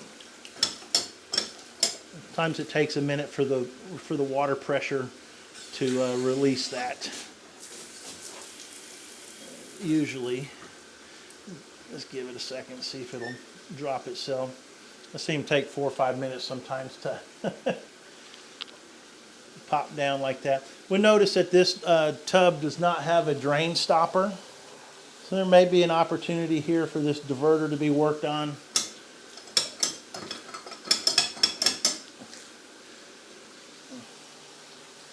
It's not self-releasing. And we check our sink stoppers again.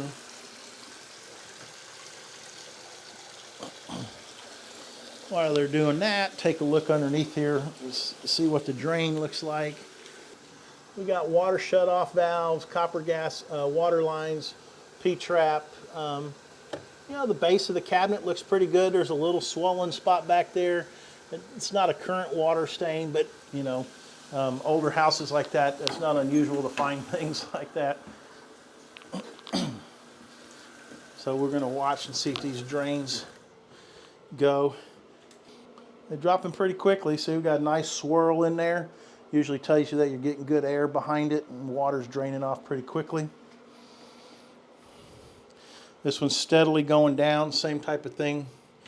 So looks like those drains are functioning pretty well. And anytime that we're in these bathrooms, you know, one of the requirements for Trek is that you have the hot and cold fixtures, you know, have water shut-off valves. Obviously, we're looking for leaks underneath here. or signs of other problems, that people might be hiding. Now, a homeowner might ask you, those shut-off valves that are underneath there, we do not test them. We just check for the presence of them. A lot of times they haven't been touched in years. If you start messing with those shut-off valves underneath there, you're going to end up making one leak, and you'll be liable for that. So just explain to the homeowner that they do have the valves, but that you didn't test them. So this is a pretty unique shower bathroom scenario here, where we've got a like a raised wall here and a shelf inside the bathroom. You don't see this all the time. So in this case, you really want to kind of double check and make sure that things are caulked up really well. Does look like we hold a little bit of water back here, so the shelf might be a little inundated. Obviously they're fighting something here because they put duct tape down in this location, where this would typically, you'd just expect to find a sealed joint. So this would be something to point out in your inspection, that the use of the duct tape there is an odd repair, and might indicate that the homeowners experienced some type of leaking before. We also see here on the floor we've got some moisture stains. It kind of looks like maybe the shower door that was here probably leaked before. It's also possible in these cases that the shower curtain doesn't do a great job, and water can get out there if people are splashing and stuff. But there's between the duct tape and that, there's probably some things that you need to mention in your report. Make sure that your prospective buyer is aware that there's some concerns here with how water is being handled. So I would take a closer look on the outside of this one more time. Over here is the back side of that tub. I don't see any signs of moisture here, or that water is seeping through the baseboards. That baseboard is newer. This is original, or would appear to be anyway. And I don't see, this is the corner where the tub is. I'm not seeing any water penetration or areas that look like that thing is leaking.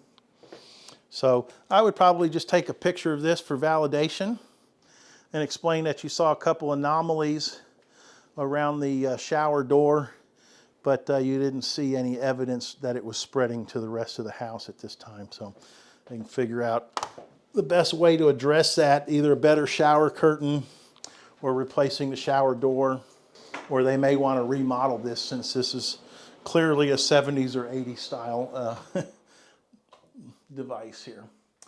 We do have a skylight in this bathroom, so you always want to take a look up there, primarily for water penetration issues. The skylight looks clean. There's some cobwebs up there, but generally speaking, that looks pretty good. It's dirty, but we don't see any obvious water stains. There's not really even a lot of peeling paint that you run across sometimes. A little bit right here on the lower edge, but some flaking paint that you probably want to make a note of. Especially since the house was built in the 70s, there's potential that that's a lead-based paint. So anytime you find peeling paint like that, you're going to want to make sure you explain it to them. And all of our lights, basically again, just another look at the bathroom. Got crown molding in here again, in all the corners. Everything is nice and tight. There's just no real signs of settling and movement in that area. So since we're on this side of the house, we can go ahead and let's turn this air conditioner back to the cooling mode. Temperature's up. We've been running hot water and stuff, so this is going to cycle on. Once that cycles in, we'll go check things. So yeah, make a couple notes on the inspection. Make sure there were no cracks or anything that we didn't see. There's no gaps around them. Everything looks pretty tight. There's another plug that we can test. what's going on here. This plug is not showing to have a ground.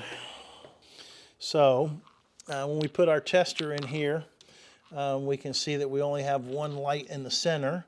And when you look at the little code devices on here that tell you how to read that, a single light tells us that outlet does not have a ground, or doesn't have a ground connected to it. So a lot of times it's just when they were pushing it back in, it may have come off, or the ground could have gotten disconnected someplace else.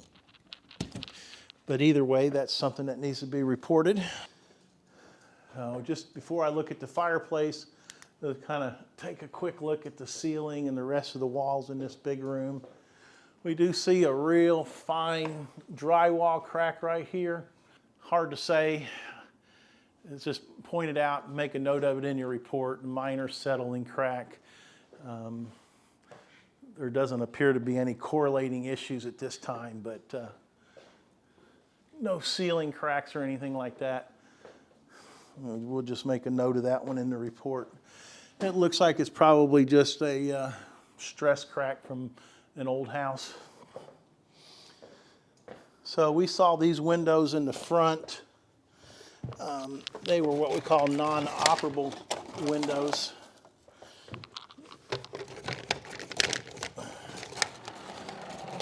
Since they're under a porch, we're not too concerned about water issues, but probably just a good idea to double check.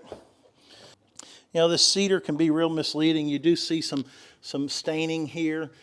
These windows have probably had a leak at some point in the past.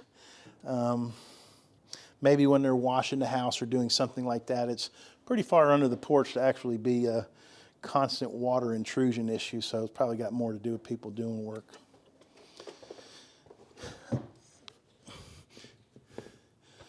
But all you can do is make sure the outside is caulked up really well. This is just a, kind of like a lead glass window, so it doesn't have a window frame or anything, so it's just set in there and sandwiched between the wood. So you just have to go on the outside and make sure everything is caulked up well.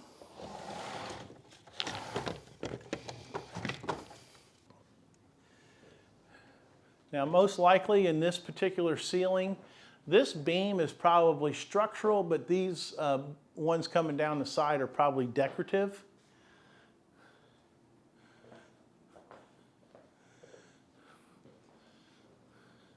But you don't really see any stress cracks. A lot of times in houses in our market where these beams rest, you might find some cracking coming down the wall here or on the other side, and I don't see any of that here, so it appears that there's good support underneath them.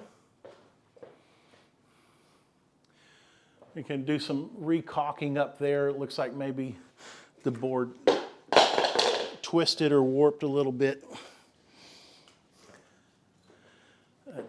This looks like common age-related stuff. But they're small things that you keep an eye on and you make sure that it doesn't grow or get any worse. A little tiny separation right there. So this is a full-blown masonry fireplace. Inside of here, we would, first thing is, we look in the back here and we see that we have some missing mortar and cracked mortar, and a couple of the bricks have cracked through the center. So at one time there was probably some moisture that got in the fireplace, and or really excessively amount of heat was used. But we would write this up in the report that these need to be patched, chip out the loose mortar, fill it back in with a fire-rated product of some sort. It's best if you can grind it out and repoint it. And then we got a damper in here. We make sure this opens and closes easily. We can look up inside here and see that there's no rust. The chimney is relatively clean. It doesn't look like it's gotten a lot of use, but there's a little bit of soot and things in it. This appears to be what we would call an unlined fireplace. In other words, there's no clay flue inside of this one. It's just going to be a brick liner with another brick on the outside. So you want to make sure that you point that out to your client and encourage them to get a more detailed inspection on that if they depending on what they plan to use the fireplace for. We also have gas here, but the homeowner doesn't have anything attached to it. So if we turn this on, we're going to smell gas. I'll open up the vent, but there should be a cap on the gas line if you're not going to have anything hooked up to it. There it goes. I can hear it. But so right here where my finger is, if they're not going to have the log lighter or gas logs, then that needs to be capped and closed off. There's also an unusual device added here. We don't usually see an extra fitting on here. This looks like it was some type of quick connect and they were hooking up another gas line to it. So we don't know if maybe they had a gas heater out here or something that they use from time to time. But realistically, we'd want that removed and that capped or put in a proper fire starter or gas log kit. One thing that gets overlooked a lot of times are mantles. And if you're a home inspector and you've lifted yourself up off the floor, a lot of times you have put your hand on this mantle and used it to get yourself up and been surprised that it wasn't as tight as you'd hoped it to be. So might just take a quick look at those so people don't pull it down on themselves without warning. What we're going to do is check the temperature readings on the air conditioner. So first we're going to measure the intake temperature at the return. We got a 72 degree reading, and then I usually go to a vent that's closest to the air conditioner, in this case here. So we got 55, 54. So that's 18 degrees drop, and we'll check another one here. About the same. That's 56 here. I'm getting 16 to 18 degree temperature variance. The 18 is good. The 16 is kind of borderline. 55. So pretty consistent between 16 and 18 degrees. So we checked the temperature, and we're showing at this point about a 22 degree temperature variance. One of the things that I will do is leave this running for a few minutes and come back. We note that the set temperature is 70 degrees and the air conditioner is internally reading the house temperature at 74. So when you're kind of checking air conditioners, since most of us are not licensed air conditioner guys, we can't put gauges on them and check Freon levels and those types of things. So our licensing and Trek requires us to take temperature readings and try to make a determination of performance based off of that. And they give you a range of 16 to 22 degrees as a normal reading, but of course there's lots of variables that can play into that. This house has 2 air conditioning systems, insulation, windows, time of day, outside temperature. So it's kind of a big range there. Most of us are nervous if we have to report an air conditioning is working normally and it's only producing a 16 degree temperature change, because we feel like in our market that's probably going to make that air conditioner run 24 hours a day. So we're looking for something closer to that 20 degree mark. And you also want to make sure that it physically can lower the temperature in the house. So kind of a way of thinking about that from an actual performance perspective. Because they have asked us to explain any circumstances that could be affecting those temperatures. So one other thing that I do like to do in this case is we'll go start the other air conditioner, because when you do have multiple systems in one house, they'll pull from each other. So if you're warmer on one side, you like them to both kind of be in the same function. So we're going to lower the temperature on this one and then just kind of give them a chance to work. We can take a quick reading on this one as well. So we're showing about the same temperature going in, 69. I'll find the vent here that's opened up. And we got 46 degrees. So we're pretty consistent across both systems like that with that 22, 23 degree temperature range. Now we'll just watch and see if they can at least lower the temperature 1 or 2 degrees. We're just going to kind of go around here and check the ceiling and all the joints and things like that. We got a patio door. Make sure that this opens closely. It's a little noisy. They might need to get some new wheels on it. It does still work. Hear that clack. Lock works, so that's good. There's a light switch here, controls the light out there, that's functioning. We already checked this for the tempered glass marking, so we're good on that. Got another plug that's accessible right here that we can take a quick look at.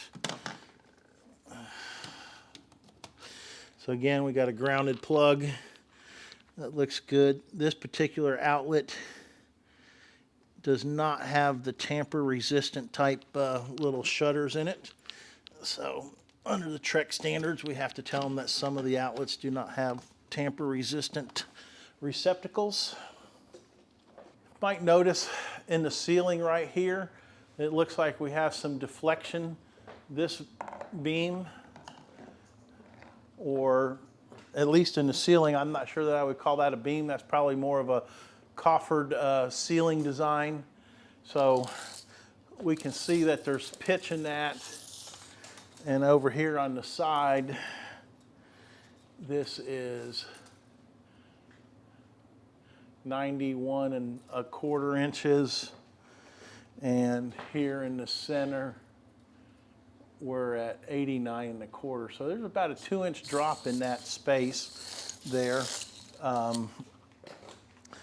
In my mind, that's something that you need to make sure that the homeowner's aware of. There's deflection in this ceiling. You can almost see it start like right about here. It looks like everything kind of slopes from the edge of the skylight going over. These things are better seen sometimes from a distance. When you're trying to get them or get a picture of them, it's sometimes easier to do it from further away, and you can see what's happening. We'll have to get in the attic to see exactly what's happening, but when we were looking at the back porch, we also noticed that there was a little bit of an oddity on that side of the back porch, but there's definitely ceiling deflection here. Most likely this house being built in the 70s, there's probably been a wall or something taken out of this room. Now, amazingly, it really hasn't caused any cracking, or all this was patched after the settling occurred or whatever happened to it, and it may not have moved in a long time. But nonetheless, a 2-inch deflection is something that the homeowner, potential buyer, needs to be aware of and have further investigation of. We'll make a note in the report that that's really more of a structural engineer's job to determine what happened up there. We'll look in the attic and make sure there's not like an obvious broken rafter or something. But once you get to those types of issues, it's more of a referral to an engineer to make a proper evaluation. So we got an exterior door again, storm door, got a closer on it. This particular door is a little different. It's got a hold open feature, can make sure that works. So basically, you just want to make sure it closes and closes good, but not too hard that they can't get their stuff in. And we got a doorbell I can barely hear, but that's back there in the other room. So the door has proper weather stripping, opens and closes easily, can operate the locks well.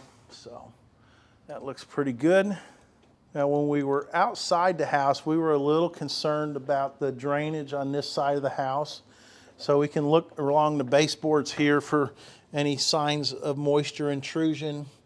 I don't see any in this area. We'll look in the closet, but this laminate flooring, if it gets wet, it usually shows up pretty quickly. There's no water stains on the baseboards, anything like that. So it looks pretty good. You can see some moisture stains on these windows here down at the bottom. We may need to do a little caulking outside on that. This particular type of window is a glass insert that sits inside a metal track.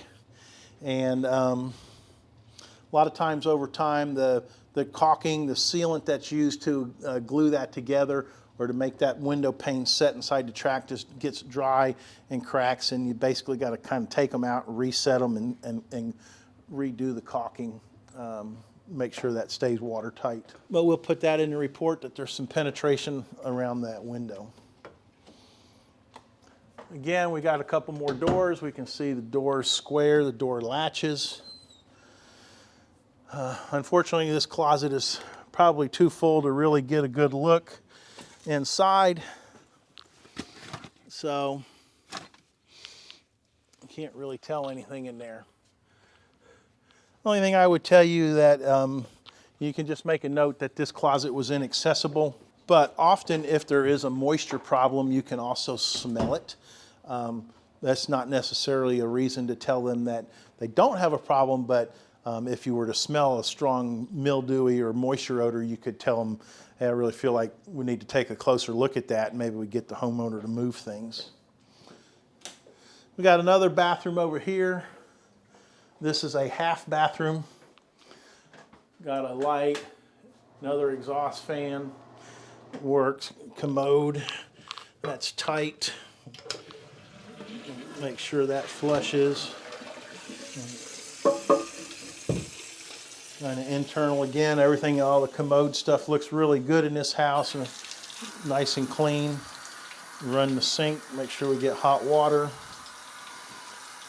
That aerator probably needs to be cleaned. That water's not coming out quite as smooth as we'd like it, so a little messy for some people.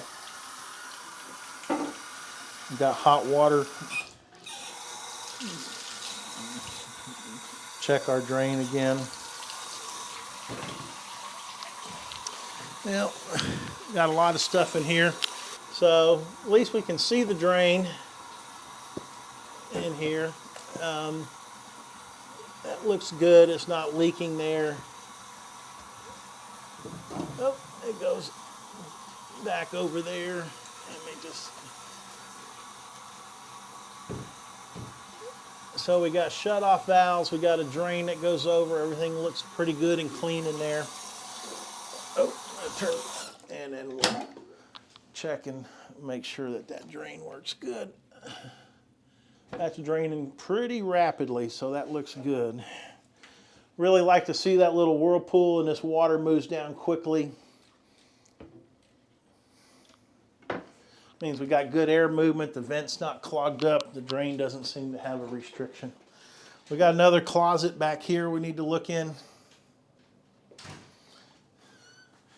We check the door.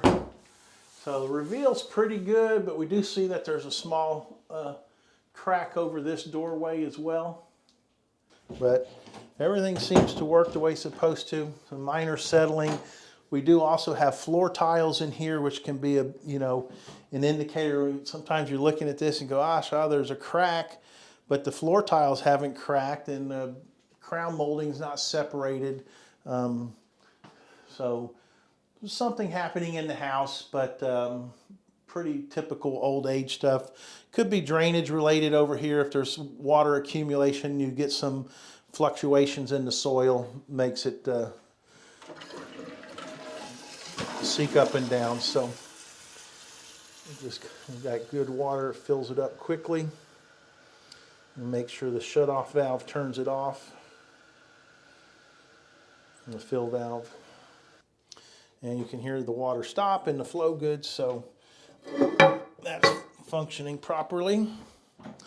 So we open up here and we find the water heater.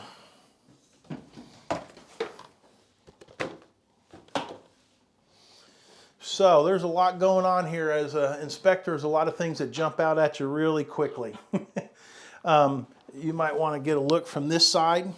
So first thing that I notice is that I've still got an old copper gas line, and there's actually not a shut-off valve here to turn the gas off to service the water heater. So this has probably been that way a long time. We look at this. This water heater says 89 on it. The serial number says it was manufactured in '89. So in fact, this water heater may even predate most modern water heater codes, which came out in 1992. But that may be why it's installed the way it is, but you really need to let the homeowner know what's going on here. We have a temperature and pressure relief valve that's seized up. I'm afraid if I open that, it's going to drip. It goes into a copper tubing, which goes in here and I saw it come out the wall underneath the thing here. I forgot to mention to you, but this no longer meets inspection standards. This is supposed to be the same size pipe as the outlet of this, which is 3/4 inch, and it has to be gravity drained, which means it cannot go uphill. So this is out of compliance. The relief valve appears to be seized up and should be replaced. Pressure relief valve is pretty important because if the water heater overheats and that doesn't discharge, there's potential for catastrophic problem. Shut-off valve that we need to replace the copper gas line with a stainless steel line. Then, on top of all that, we do have a new exhaust pipe it looks like someone put in, which is good. We have a shut-off valve, but these appear that they're running, something is backwards. Most of the time the cold water is on the opposite side here. So we're showing the shut-off valve to be on the hot water side. So we would actually, you can only make a note that it appears that it's backward, but these water lines could actually be reversed, and that may be the correct shut-off, and they're just running the water backwards through the water heater. Now, I've seen people do that, but it may make it difficult to service that. If this is the supply line like you would expect it, then you wouldn't be able, you'd have to turn the water off at the street to service this water heater. So, based on everything that you see initially right here, this is definitely a lot of issues that need to be addressed, and we would say that write this up in the report, list your different deficiencies, but highly recommend that a plumber come out and address these problems. Last but not least, this is a gas furnace. This is a small enclosed closet, and there's really not adequate what we call combustion air supply from the attic or from the outside. There's a little gap underneath the door down there to pull some air in from the house. But all your modern standards, we want to see the air come from inside the house. And with this type of furnace, an open draft furnace, we want a high vent and a low vent. In the report, we would put a picture that would show a sample of this closet with those two vents coming from the attic. And then we would encourage the person to put a door sweep and some weather stripping on this after the vents are added to the inside the house. So the water heater needs a lot of work. They do have a carbon monoxide detector close by, which is good. Test here.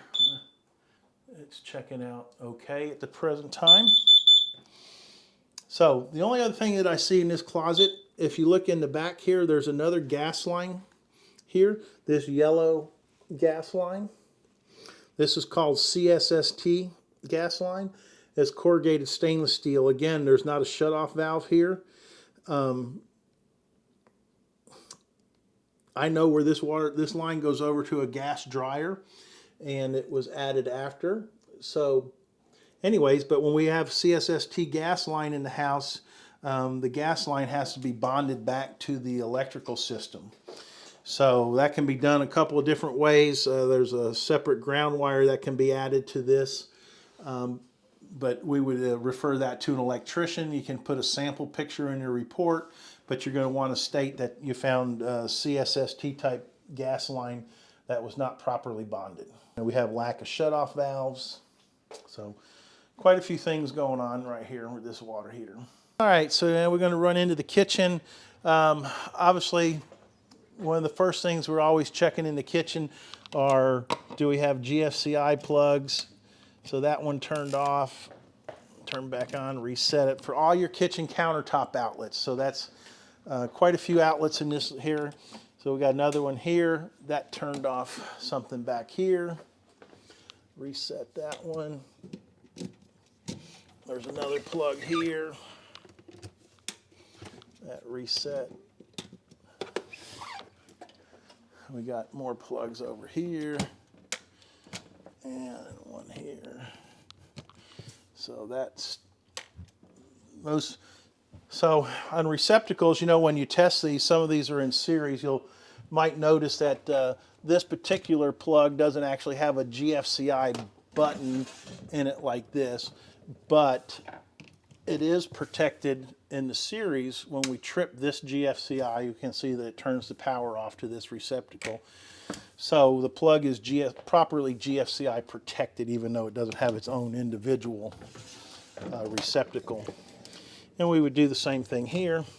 Double check it, validate that that receptacle also shuts off when you test it. So you don't have to have one for every single little thing, as long as the plug is checked. We got a light. See, there's a couple more light switches here. So we got under cabinet lighting and overhead lighting. So looks like we got a couple that might not work here. No, it just turned off. We got one couple light under cabinet lights that might need new bulbs.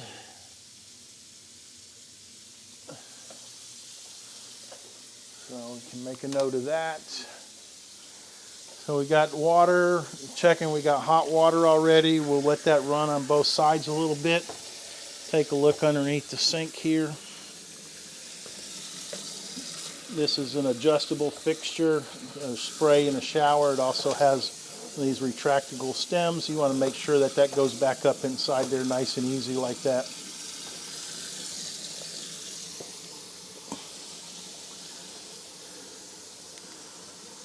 So here again, we're just going to kind of double check our drains. No leaks, no evidence of leaks. It looks pretty good. So we're not a big fans of inspectors of this flexible, what we call corrugated pipe that comes across here from the dishwasher, from the garbage disposal. They're just a little bit more susceptible to holding debris and getting clogged. So I would make a note of that in the report and just encourage them to replace it with a smooth pipe. We see underneath here there's other things going on. We have a drain line from the garbage, from the dishwasher, which is this copper pipe here. And technically, this line should be up higher on the sink. In other words, you can have either what they call an air gap or a high loop. And its intention is if the sink drain clogs and this fills back up, you don't want water to run down that drain and then go fill up your dishwasher. So you want this drain pipe to have a loop in it that brings it up as high as possible under the countertop, so that the water will accumulate in the sink and not run over to the dishwasher. There's also we'll run the garbage disposal real quick. That runs good. Nice and quiet. One thing that's kind of a pet peeve of a lot of inspectors is double checking underneath to make sure that you got the proper clamp and stress relief on that cable that goes into the garbage disposal, which it does. So that's good. There's really no signs of leaks around here, so all that looks nice and clean. We see that this homeowner has a water filter system. So we see that there's a separate dispenser up here for water. And that's just filtered water. It's not hot or anything like that. So nice extra feature, but that seems to be working fine. And you might just take a picture of that and put it in there, and let them know that they may have to change filters. We got a slide-in range here, and we can see there's some fine cracks in the surface. Hard to see them, but they're there. So we don't know what happened, but just kind of looking around, I see that there's a little gap between the countertop and the tile right here as well. And there's a little gap so it looks like the countertop or the cabinet here has dropped a little bit, and probably some pressure got put on this and cracked it. So it gets to thinking, why did that happen? It doesn't, you kind of look around, you don't see foundation problems here, you don't see cracks in the ceiling. So what's going on? So underneath here, we can see off to the right over here that there's a wooden shim underneath the cabinets that have basically, I would, for lack of a better word, I would say collapsed. So it looks like there was some water damage at one point. So that's gotten wet and allowed the countertop, the whole cabinet to drop a little bit. So this needs to be re-shimmed. It's dry today, so we need to figure out where the water came from, what caused that. In this particular case, I believe the washing machine drain is on the other side of this wall. So with that thought in mind, we come back over here and just take a quick look in the washing machine area. A lot of times, and we can see that the homeowner has made some repairs over here. They haven't completed the sheetrock work, but they did put a new washing machine box in and a drain. So most likely they had some type of leak here. So this would be, you know, something that looks like the root cause has been addressed, but in need of some final repairs. And, you know, basically in these cases, all you can do is point out what you see and encourage the buyer to ask more questions. Was it a fixture leak? Was it a actual washing machine leak? Was it a drain problem? Sometimes you don't really know the answer to all those questions. But at any rate, it's caused a little bit of damage. And so that needs to be shimmed back up because this particular stove was requiring that for support. So we'll check the burners on this thing, make sure everything still works. So all the burners are heating up. We can see they got adjustments for them. That's a dual ring back there. So you got a small ring and a, okay. Look inside the oven. That's pretty clean. Nothing broken. We'll turn the temperature on. Bake 350. We can check that in a couple minutes. I'm going to use my handy dandy InterNACHI microwave tester. Always take a couple pictures, condition, make sure the door opens nice and easy. It pops open, control is illuminated. And we'll put our tester in here, turntable, and I usually put that sideways, and then when the turntable runs, so let's see, these all got different things. This one has an express button, so you just press it once, and you can see inside there that turntable's working, and we are picking up microwaves. Microwave is working properly. We're good there. We'll turn our attention to the dishwasher. We already noted that we needed to get a better, what we call high loop or an air gap in the dishwasher drain. We'll take a look at the rest of it here. It opens nice. Want to make sure it's secure so it doesn't move. I'm going to pull out the drawers. You know, you don't want that thing tipping over on you, so that's nice and tight. Drawers opening, everything's nice and smooth there. Pretty clean, don't really see any debris down there, so that's good. I'll make sure that your soap doors work properly. So that's a test feature. We got to verify that the touch controls work, and we're going to let this thing run a short cycle.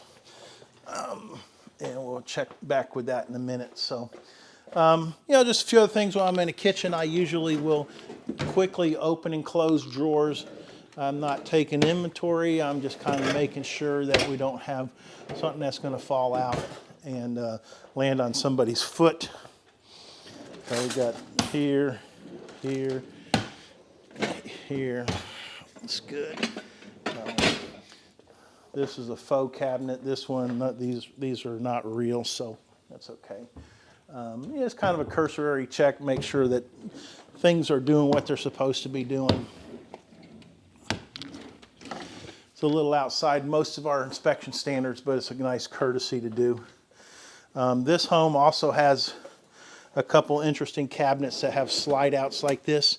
So anytime you have these type of features, you really want to make sure that they are functional. Sometimes people have installed a dishwasher and this thing will only open this far. So you want to, it's good to make sure that works. You want to make sure those features are functional in the house. Same thing, this one has a lot of pull-out drawers. So very interesting design. But make sure there's not an obvious safety problem with that type of stuff. So in the kitchen here, we got another smoke alarm. That works. We have another window that we can check. So we check the lights, we check the plugs. We've got the oven warming up and the dishwasher running. So we've been running this air conditioner. We lowered the temperature a little bit on that. We can come back and see that while we were doing the kitchen, this side has lowered the temperature from 73 to 72.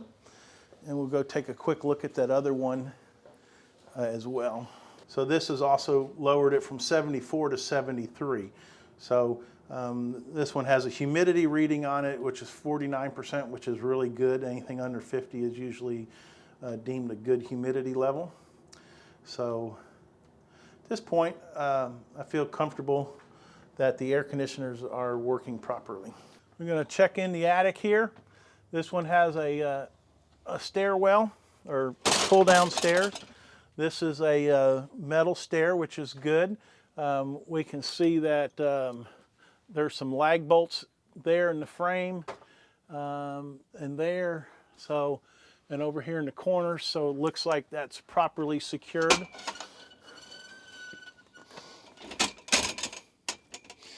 It sets nice and straight.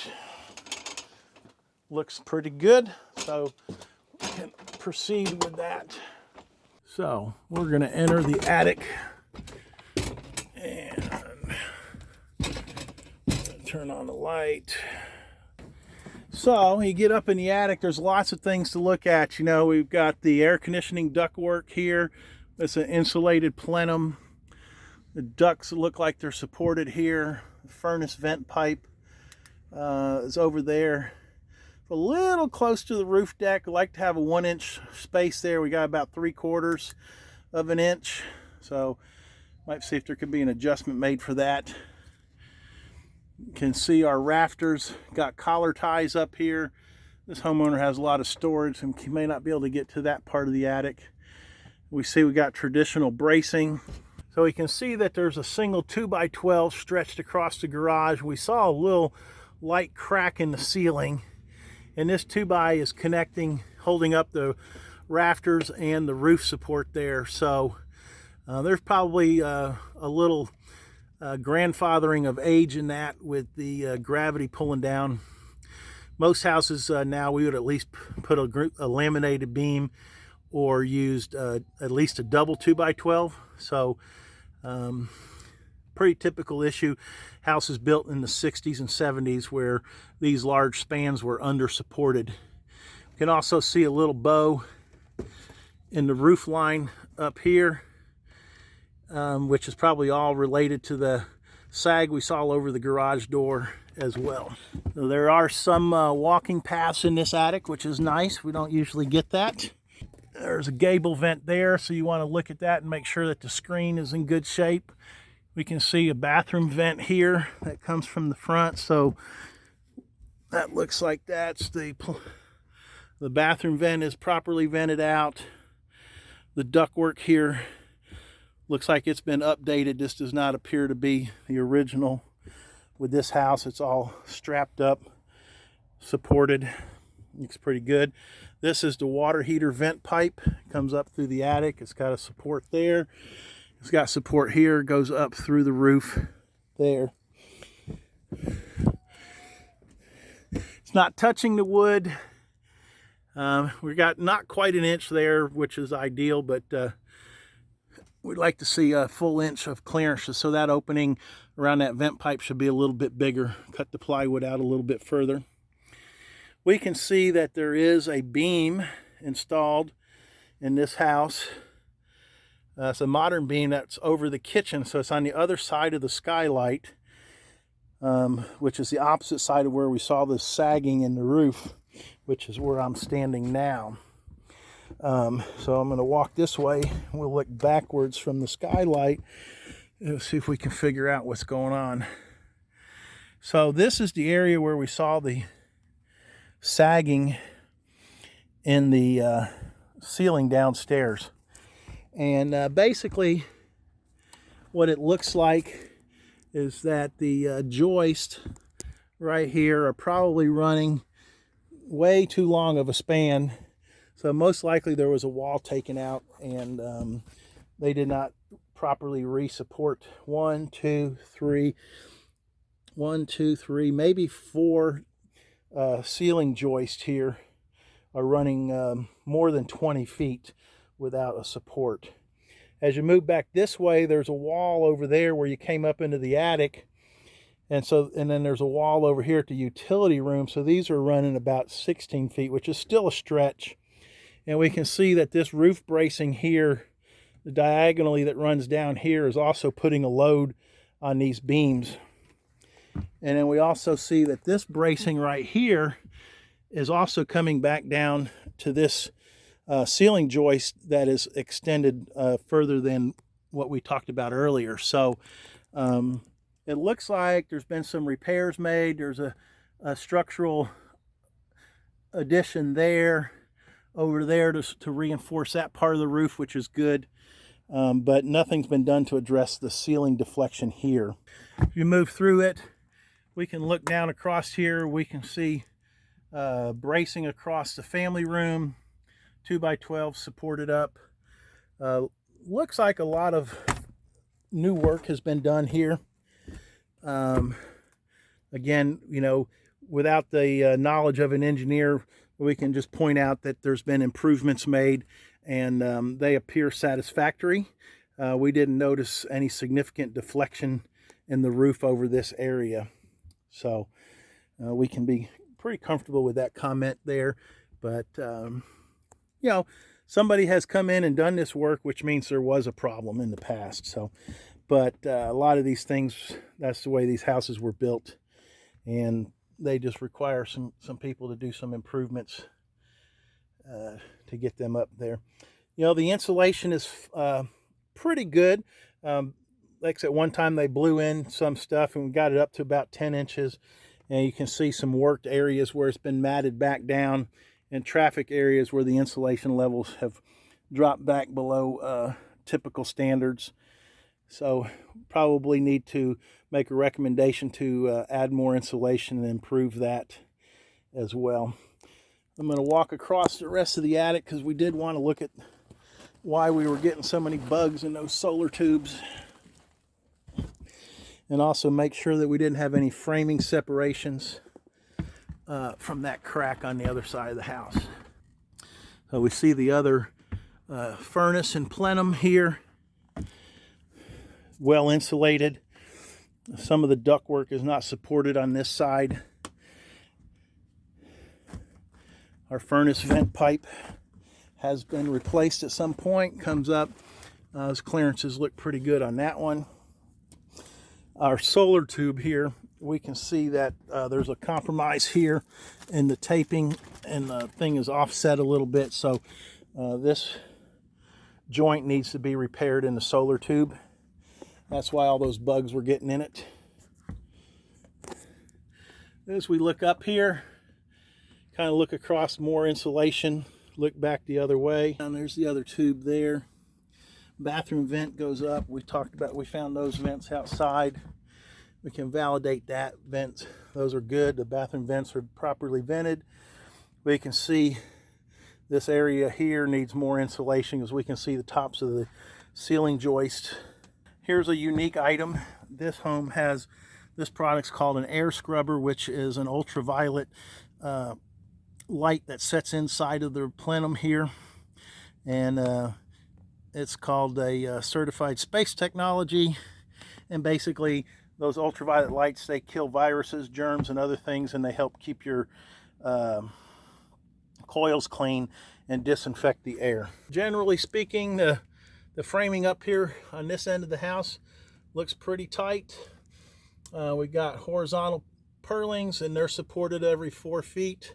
Now we're going to check the sprinkler system. When we were looking at the very beginning inspection out by the water meter, we observed that there was a backflow prevention device for the sprinkler system. And so those are mandatory and they prevent any water that enters the sprinkling system from being siphoned back into the public water supply. So very important to check that. This is the controller here. It's a Hunter brand. You open them up and look inside, you can see how many stations you have. Your white wires are your commons, but we basically got 3, 6, 8 stations on this particular unit. So we can test them individually or manually. We'll just turn one station on here. So when I do inspections on sprinklers, I kind of tell people this is more of a functional test versus like, are we checking for coverage and things like that. I tell my clients I do not do that. You can decide how in-depth you want to make your sprinkler system inspection. But basically I'm making sure that the sprinkler heads pop up or activate and we have good pressure, which would tell us that we probably don't have an actual leak or line leak someplace. So I kind of let everything pressurize and then just kind of look at each one, and it looks like we have good even pressure. There's not a lot of spitting or spurting, and all the sprinklers appear to have similar pressure and distances that they're throwing. So again, it tells us that internally or what's underground appears to be working normally. It doesn't look like there's a leak or a broken head anyplace. Now, usually if there's a broken head, you're going to have off pressure someplace. In this particular case, you know, we might make a note that that sprinkler out there is not rotating like it's supposed to, like you would expect them to be. And so those appear to be doing that. We've got different types of sprinkler heads. So these are pop-ups that kind of running the perimeter. This sprinkler seems to have low pressure. Doesn't seem to be emitting a spray similar to the other ones. So we'd write that up that maybe that sprinkler head has got some dirt or debris in it and needs to be cleaned. Or at least checked and find out why it's not working. Okay, so we've completed the inspection process at this house in Longview on this 1975 ranch. It's about 2,800 square feet, 4-bedroom, 2.5 bath, attached garage. So we found a couple small foundation concerns. One would be at the corner of the garage where there was an open crack and then a smaller crack on the far side of the house. On the far side of the house, really wasn't any correlating issues. This crack here is open enough that we would generally refer the client to consider having a structural engineer take a second look at that to make sure whether or not any additional support would be recommended. The other primary concern that I would have with this house would be the deflection that we found in the dining room ceiling, and then we could see that in the roof line when we were on the roof. Another concern is just getting the countertop in the kitchen re-shimmed up, because unfortunately it's broken the cooktop on the glass top on the stove. Another primary concern was the back deck had some poor support out on the far end. There was evidence that floor joists were separating from the ledger board and that some of the reinforcing work that had been done had already been somewhat compromised. Our water heater is really dated in this house. Doesn't have a pan, the relief valve doesn't work, and we don't have proper combustion air, so we would strongly encourage that those items be updated in that manner as well. In general though, the house is in pretty good shape. My name's Mark Keeler, MTK Inspection Services in Longview, Texas.